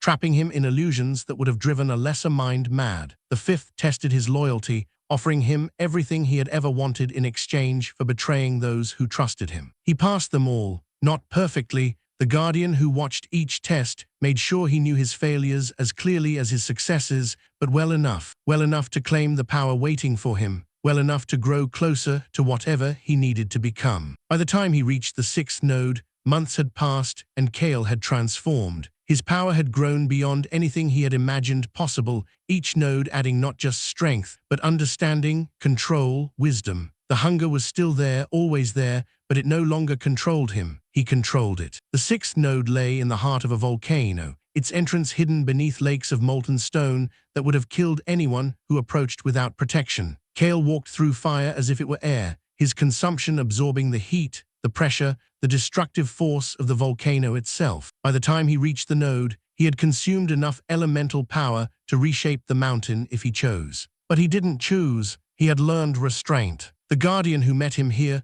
was different from the others, older, wearier, its form barely holding together after millennia of watching. "You're almost there," it said, its voice cracking with age. "One more node after this, one more test, and then I face the Devourer. And then you face yourself." The Guardian gestured, and the node's crystal pulsed with light that held all the colors of existence. "Valdrion's final gift is not power, it's truth. The truth of what you are, what you're becoming, what you'll need to sacrifice to win." Kael touched the crystal and felt understanding flood through him, not new power, but new perspective. He saw himself as the Devourer saw him, a meal in progress, being fattened for the slaughter. Saw himself as Valdrion saw him, hope incarnate, the culmination of 1,000 years of waiting. Saw himself as his companions saw him, leader, protector, friend. Saw himself as Seraphina saw him, brother, anchor, love. And saw himself as he truly was, a boy who had been given terrible power and had chosen, again and again, to use it for something other than destruction. The vision faded, and Kael stood alone in the volcano's heart, the sixth node's power flowing through him alongside everything that had come before. He was ready as anyone could be. The seventh node was different from the start. It wasn't hidden in some remote location. It was hidden in plain sight, in the capital itself, beneath the palace where the king ruled. Valdrion had built his final marker in the heart of his enemy's territory, trusting that no one would think to look there. Kael returned to the capital as winter gripped the land, its streets quiet under blankets of snow. He moved through them like a ghost, using skills honed through months of travel and danger, until he stood before a door that shouldn't exist, a door that opened onto darkness that led down, always down, into depths that predated the palace above. The descent took hours. The stairs wound through stone that grew older with each step, passing layers of civilization that had risen and fallen while the empire slept. Finally, Kael reached a chamber that held the largest crystal he had ever seen, a pillar of light that pulsed with power enough to reshape reality. And before it stood the king. "I wondered when you'd find your way here," the ruler said, turning to face Kael with an expression that held none of the cold calculation Kael remembered. Instead, he looked tired, ancient, almost human. Valdrion's final node, his greatest secret, and his greatest gamble. Kael didn't reach for his weapons. Something in the king's demeanor warned him that this was different from their previous encounters. "You knew," Kael said. "You knew about the nodes, about Valdrion's plan, about everything. You could have stopped me at any time." "I could have tried," the king smiled slightly, "but trying and succeeding are very different things, especially when dealing with the Consumption Bloodline. And besides, I wanted to see if you could do it, if anyone could do it." "Why?" The king was silent for a long moment, his ancient eyes fixed on the crystal that pulsed between them. "Because I made the same bargain once, long before Valdrion, long before this empire existed. I bargained with the Devourer for power enough to build something that would last, and like Valdrion, I thought I could escape the price." Kael stared at him, understanding dawning. "You're not just the king. You're like me, like Valdrion. I'm older, weaker now after millennia of resisting, but still, Mark." The king turned away, his voice dropping. "The Devourer doesn't forget its debts, Kael. It doesn't forgive, it waits, it watches, and when the time is right, it collects." Valdrion found a way to delay the nodes, the anchors, the slow accumulation of power that could eventually challenge the Devourer itself, but he died before he could use them, before he could finish what he started. "So he left them for me, for someone like you." The king faced him again, and for the first time, Kael saw something in his eyes that might have been hope. "The final node holds the key, not just power, but strategy, a plan for confronting the Devourer, for breaking its hold on our bloodline forever. But the plan requires sacrifice, requires someone willing to give up everything they've become." Kael thought of Seraphina, waiting somewhere in the palace above, thought of his companions, scattered across the empire on missions of their own, thought of everyone who had believed in him, trusted him, followed him into danger. "What kind of sacrifice?" "The consumption itself." The king's voice was gentle, almost kind. "To break the Devourer's hold, you have to give up the hunger, all of it, every memory you've consumed, every power you've absorbed, every piece of yourself that came from taking others. You'd become ordinary, human, vulnerable." Kael felt the hunger stir at the words, felt its desperate refusal to contemplate such a fate. After everything, after all the killing, all the consuming, all the growth, it wanted him to just stop. "There's no other way. There's never another way. That's the Devourer's cruelty. It makes you dependent on the very thing that will destroy you. To escape, you have to give up everything it gave you." The king moved closer, his hand resting on Kael's shoulder with surprising gentleness. "I couldn't do it. Valdrion couldn't do it. We were too afraid of being weak again, too attached to the power we'd gained. But you're different. You have something we didn't." "What?"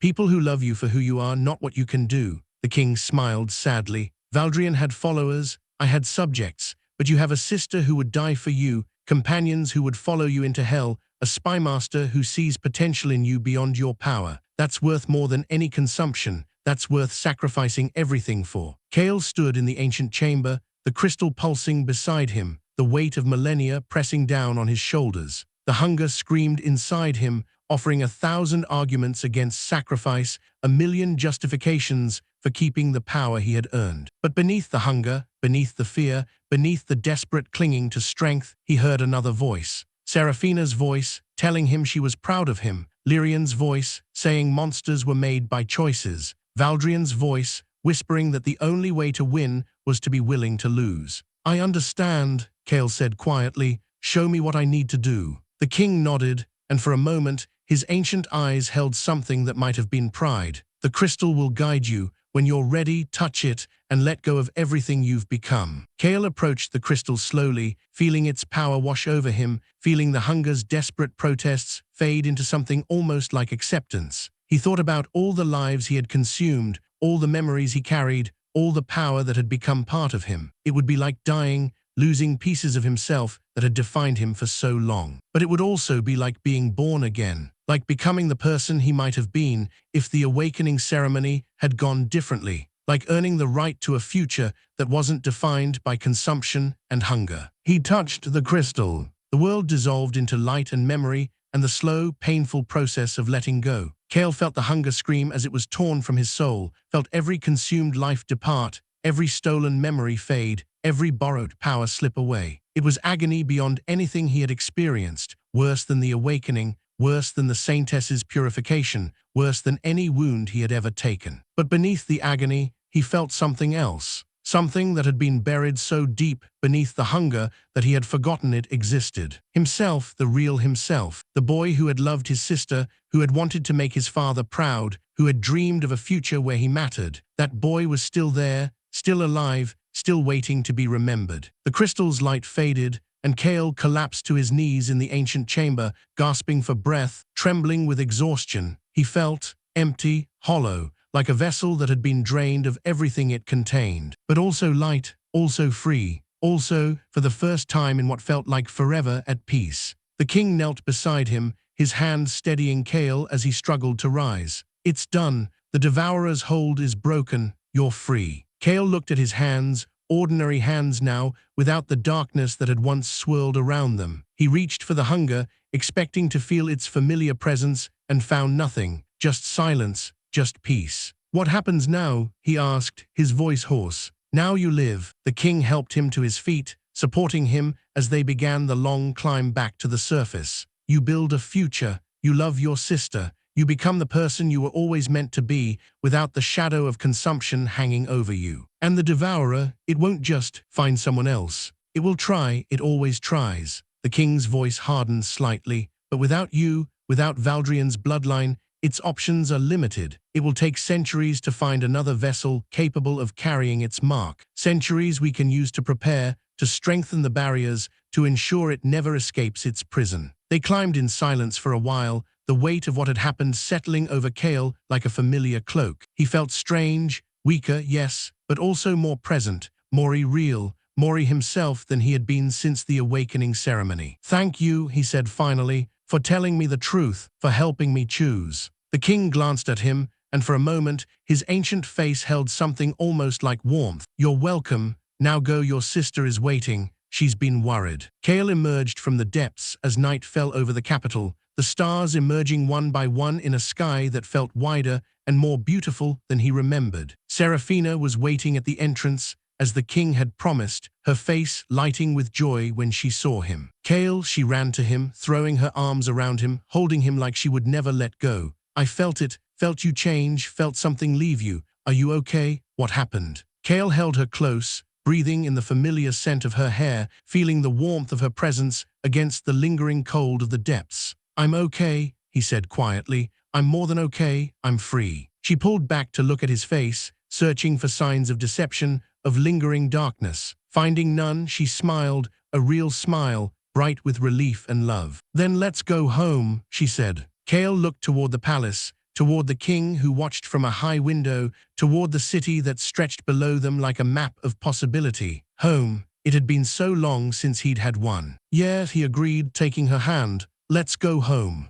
They walked into the night together, brother and sister, ordinary and extraordinary, free at last from the shadow that had haunted their bloodline for 1,000 years. Behind them, the crystal pulsed in its ancient chamber, waiting for the next seeker, the next vessel, the next soul brave enough to face the Devourer's hunger. But that was a story for another time. Tonight, there was only peace, only family, only the quiet joy of being alive. The months that followed were the strangest of Kael's life. For the first time since the awakening ceremony, he woke each morning without the hunger's whisper in his mind, without the constant pull toward consumption, without the weight of stolen memories pressing against his consciousness. It was disorienting, like learning to walk again after years of being unable to move. But beneath the disorientation, there was something precious, something he had almost forgotten existed. Basil. He and Seraphina took rooms in the capital's merchant quarter, far from the palace and its intrigues, in a modest building that reminded them of their childhood home before everything went wrong. The landlord was a widow named Marta,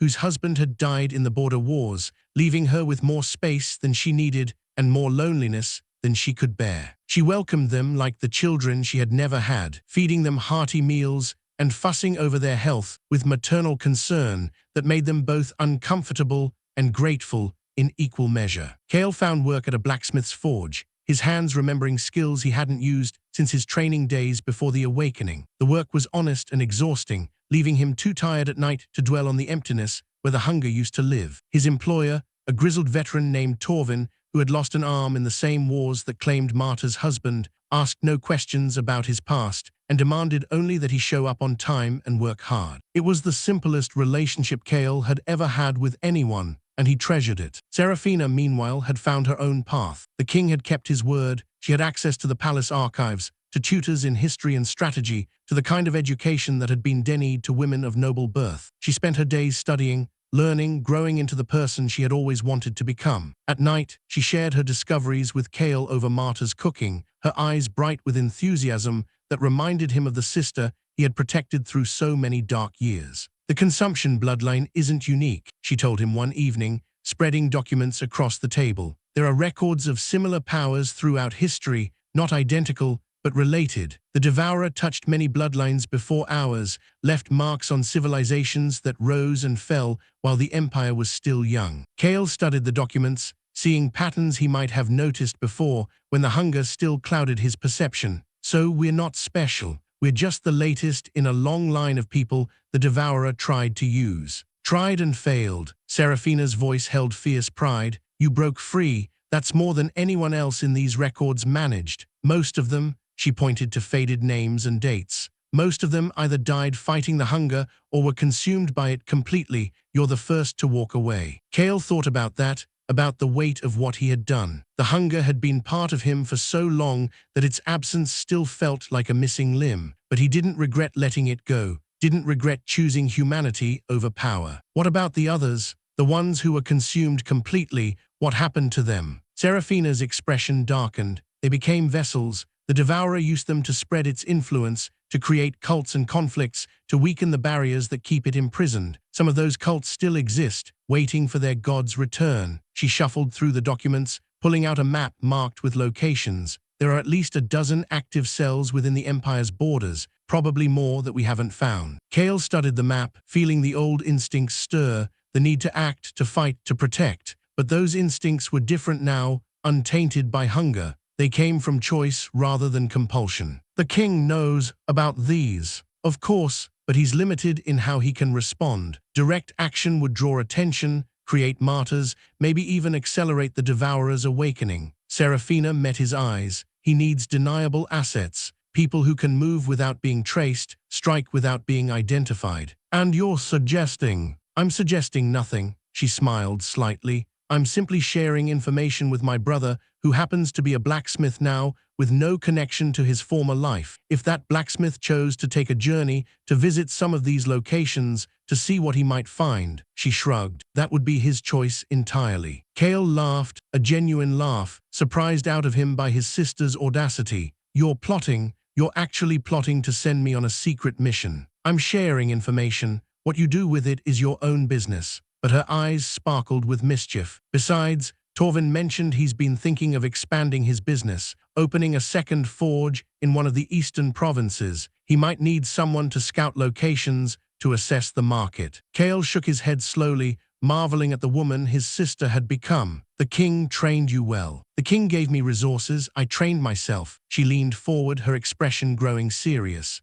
The Devourer isn't done with you, Kael. It may have lost its hold on your bloodline, but it hasn't forgotten you. Those cults, they know your name. They know what you did. Some of them see you as a hero, proof that the Devourer's power can be overcome. Others see you as a traitor, someone who stole what should have been offered. And you want me to, what, talk to them, fight them. I want you to understand them. Seraphina gestured to the documents spread across the table. These records show patterns. The cults rise and fall, but they always follow the same trajectory: recruitment, consolidation, escalation. If we can identify where each cell is in that trajectory, we might be able to disrupt them before they become threats. Kael studied the map again, seeing his sister's logic in the marked locations. Some were in remote areas, far from prying eyes, perfect for early-stage recruitment. Others were near major cities, suggesting consolidation. A few were dangerously close to the capital itself. You've been busy. I've been motivated. She reached across the table and took his hand. You gave up everything to save us, your power, your hunger, your very identity. The least I can do is use my mind to help you find a new purpose. Kael squeezed her hand, feeling the love that bound them stronger than any bloodline magic. You're amazing, you know that. I know, she smiled, but her eyes held something deeper, gratitude perhaps, or wonder that they had both survived everything the world had thrown at them. So, when do you leave? The years that followed blurred into a rhythm of mission and return, danger and peace. Kael traveled the Empire, visiting the locations Seraphina had identified, disrupting cults before they could grow dangerous. Sometimes he talked, sometimes he fought, sometimes he simply watched and waited, letting the cults dissolve on their own when they realized they were being observed. He became legend in the shadow world, a figure spoken of in whispers, feared by those who deserved fear, trusted by those who sought justice. But unlike before, the legends weren't about consumption or hunger. They were about choice, about mercy, about a man who had possessed ultimate power and chosen to let it go. Seraphina rose through the intelligence network, her mind proving as sharp as any blade. By the time Vex finally stepped down, retiring to a quiet life in the provinces, of all things, she was the natural successor, her reputation for cunning and integrity unmatched. And through it all, they remained together. Not always in the same place, Kael's missions took him far from the capital for months at a time, but always connected, always aware of each other, always ready to drop everything if the other needed help. The Devourer never forgot them. Its cults continued to rise, continued to spread, continued to seek ways to free their imprisoned god. But each time they grew strong, Kael was there. Each time they threatened to break through, Seraphina's intelligence network provided warning. Each time they thought they had found a weakness, they discovered that the Consumption Bloodline's last heir had become something far more dangerous than a vessel. He had become a hunter. One evening, years after his sacrifice in the Crystal Chamber, Kael sat with Seraphina on the roof of their home, watching the sun set over the capital. The city stretched below them, vast and complex, full of people who would never know how close they had come to destruction, how many times they had been saved by forces they couldn't imagine. Myra joined them as the stars began to emerge, her wind magic stirring gently around her like a familiar friend. She had become a constant presence in their lives, a partner in the work and a friend in the quiet moments. Do you ever regret it? Seraphina asked quietly, giving up the power. Kael considered the question carefully. There were moments, usually in the depths of dangerous missions, when his old skills weren't quite enough, when he wondered what he could have done with the hunger still inside him, when he imagined consuming enemies instead of merely defeating them, taking their power instead of just ending their threats. But those moments passed, and what remained was something more valuable than any power. No, he said finally, the hunger would have consumed me eventually, would have made me into exactly what the Devourer wanted. Giving it up wasn't sacrifice, it was survival. Myra nodded slowly. I've been thinking about that, about what we build, what we leave behind. The Hearth, that's what we're calling it now, the network of safe houses and informants we've created, it's something that will outlast us. Something that protects people without needing a single powerful person to make it work. Kael looked at her, surprised. You've been thinking about legacy. Someone has to, she smiled slightly. You two are too busy saving the world to think about what happens after, but I've seen enough to know that nothing lasts forever. Not power, not life, not even the empires men build. The only thing that endures is what we pass on. Seraphina leaned forward, interested. And what do you want to pass on? Choice. Myra's voice was soft but certain. The knowledge that people can choose differently, that the path isn't fixed, no matter what the Devourer or the King or anyone else believes. That's what Kael taught me. That's what I want others to learn. Kael felt something shift inside him, not the hunger, but something older, something that felt like hope. You've already started, he said quietly. Every cult we've disrupted, every person we've helped find another path, they'll pass it on too. Word spreads, choices multiply. By the time we're gone, there'll be thousands of people who know they can choose differently. Myra's eyes glistened in the starlight. You really think so? I know so. Kael reached out and took her hand, feeling the warmth of her presence. I've seen it. The captain from Thornhaven, he's running a shelter now, helping other veterans find their way. The cultists we talked instead of killed, some of them are working with us, spreading the word. It's happening. It's already happening. They sat in silence for a while, watching stars wheel overhead, feeling the weight of everything they had built and everything still left to build. The king sent word today, Seraphina said eventually. He wants to formally recognize the Hearth, give us official status,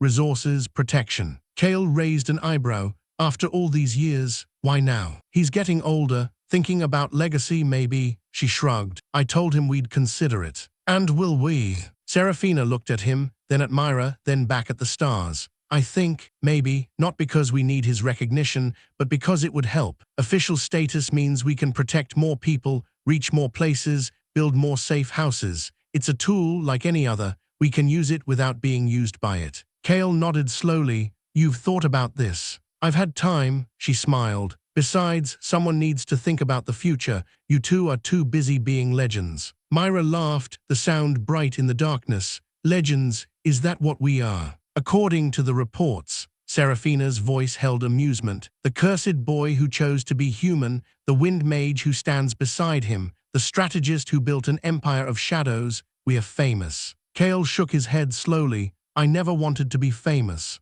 Neither did I. Seraphina leaned against him, the way she had when they were children. But here we are. They sat together as the night deepened, three people who had found each other through chaos and built something lasting. Below them, the city hummed with life, ordinary people living ordinary lives, unaware of the forces that had shaped their world, the sacrifices that had been made to keep them safe. That was how it should be. Protection that went unnoticed, safety that felt natural, peace that seemed inevitable. The Hearth's greatest achievement wasn't the battles it had won or the cults it had stopped. It was the ordinary lives that continued uninterrupted, the children who grew up without knowing fear, the families who never realized how close they had come to destruction. Kael thought about the boy he had been, the one who knelt in the plaza with his skin cracking open, who had been called a failure and cast out, who had found power in darkness and then chosen to let it go. That boy seemed like a stranger now, a character in a story he had read rather than a life he had lived. But he was still there, somewhere, still part of who Kael had become, still the foundation on which everything else was built. The hunger was gone, had been gone for years, but its absence had become its own kind of presence, a reminder of what he had escaped, what he had chosen, who he had decided to be. He looked up at the stars, infinite and eternal, and felt small, insignificant, ordinary. It was the best feeling in the world. Myra rose finally, stretching muscles stiff from sitting. I should check on the new recruits. They're young, eager, likely to do something stupid if left unsupervised. Seraphina laughed, like we never did anything stupid at their age. Speak for yourself, I was perfect. Myra's smile softened as she looked at them both. Thank you for everything, for letting me be part of this. Kael met her eyes. Thank you for choosing to be. She nodded and disappeared down the stairs, leaving them alone with the stars. Seraphina leaned against Kael's shoulder, her presence warm and familiar. We did it, didn't we? We survived. We built something. We became who we wanted to be. We did. Kael put his arm around her, holding her close. And we'll keep doing it, for as long as we can. And after. Kael thought about Myra's words, about legacy and choice, and the things that outlasted individuals. After, the Hearth will continue. The people we've helped will help others. The choices we've made will echo forward, shaping futures we'll never see. Seraphina was quiet for a moment. That's enough, isn't it? knowing that we mattered. That's everything. Kael pressed a kiss to the top of her head. That's more than most people ever get. They sat in comfortable silence as the night deepened and the stars wheeled overhead. Below them, the city slept peacefully, unaware of the forces that had shaped its safety, the sacrifices that had been made on its behalf. Somewhere in the darkness between worlds, the Devourer waited in its prison, patient and hungry, dreaming of the day when it would finally be free. But that day was not today. That battle was not this battle. And the man who had once carried its mark, who had grown strong enough to challenge it and wise enough to walk away, that man was here, in this city, living an ordinary life and finding it extraordinary. Kael closed his eyes and let the peace wash over him. He had been called a failure. He had inherited a king-level power. He had faced gods and monsters and the darkest parts of himself. And in the end, he had chosen to be human. That was the real inheritance. That was the true victory. Not power, not consumption, not the endless hunger that had once defined him. Just this, just now, just the quiet joy of being alive, with people he loved, in a world that needed him. It was enough. It was more than enough.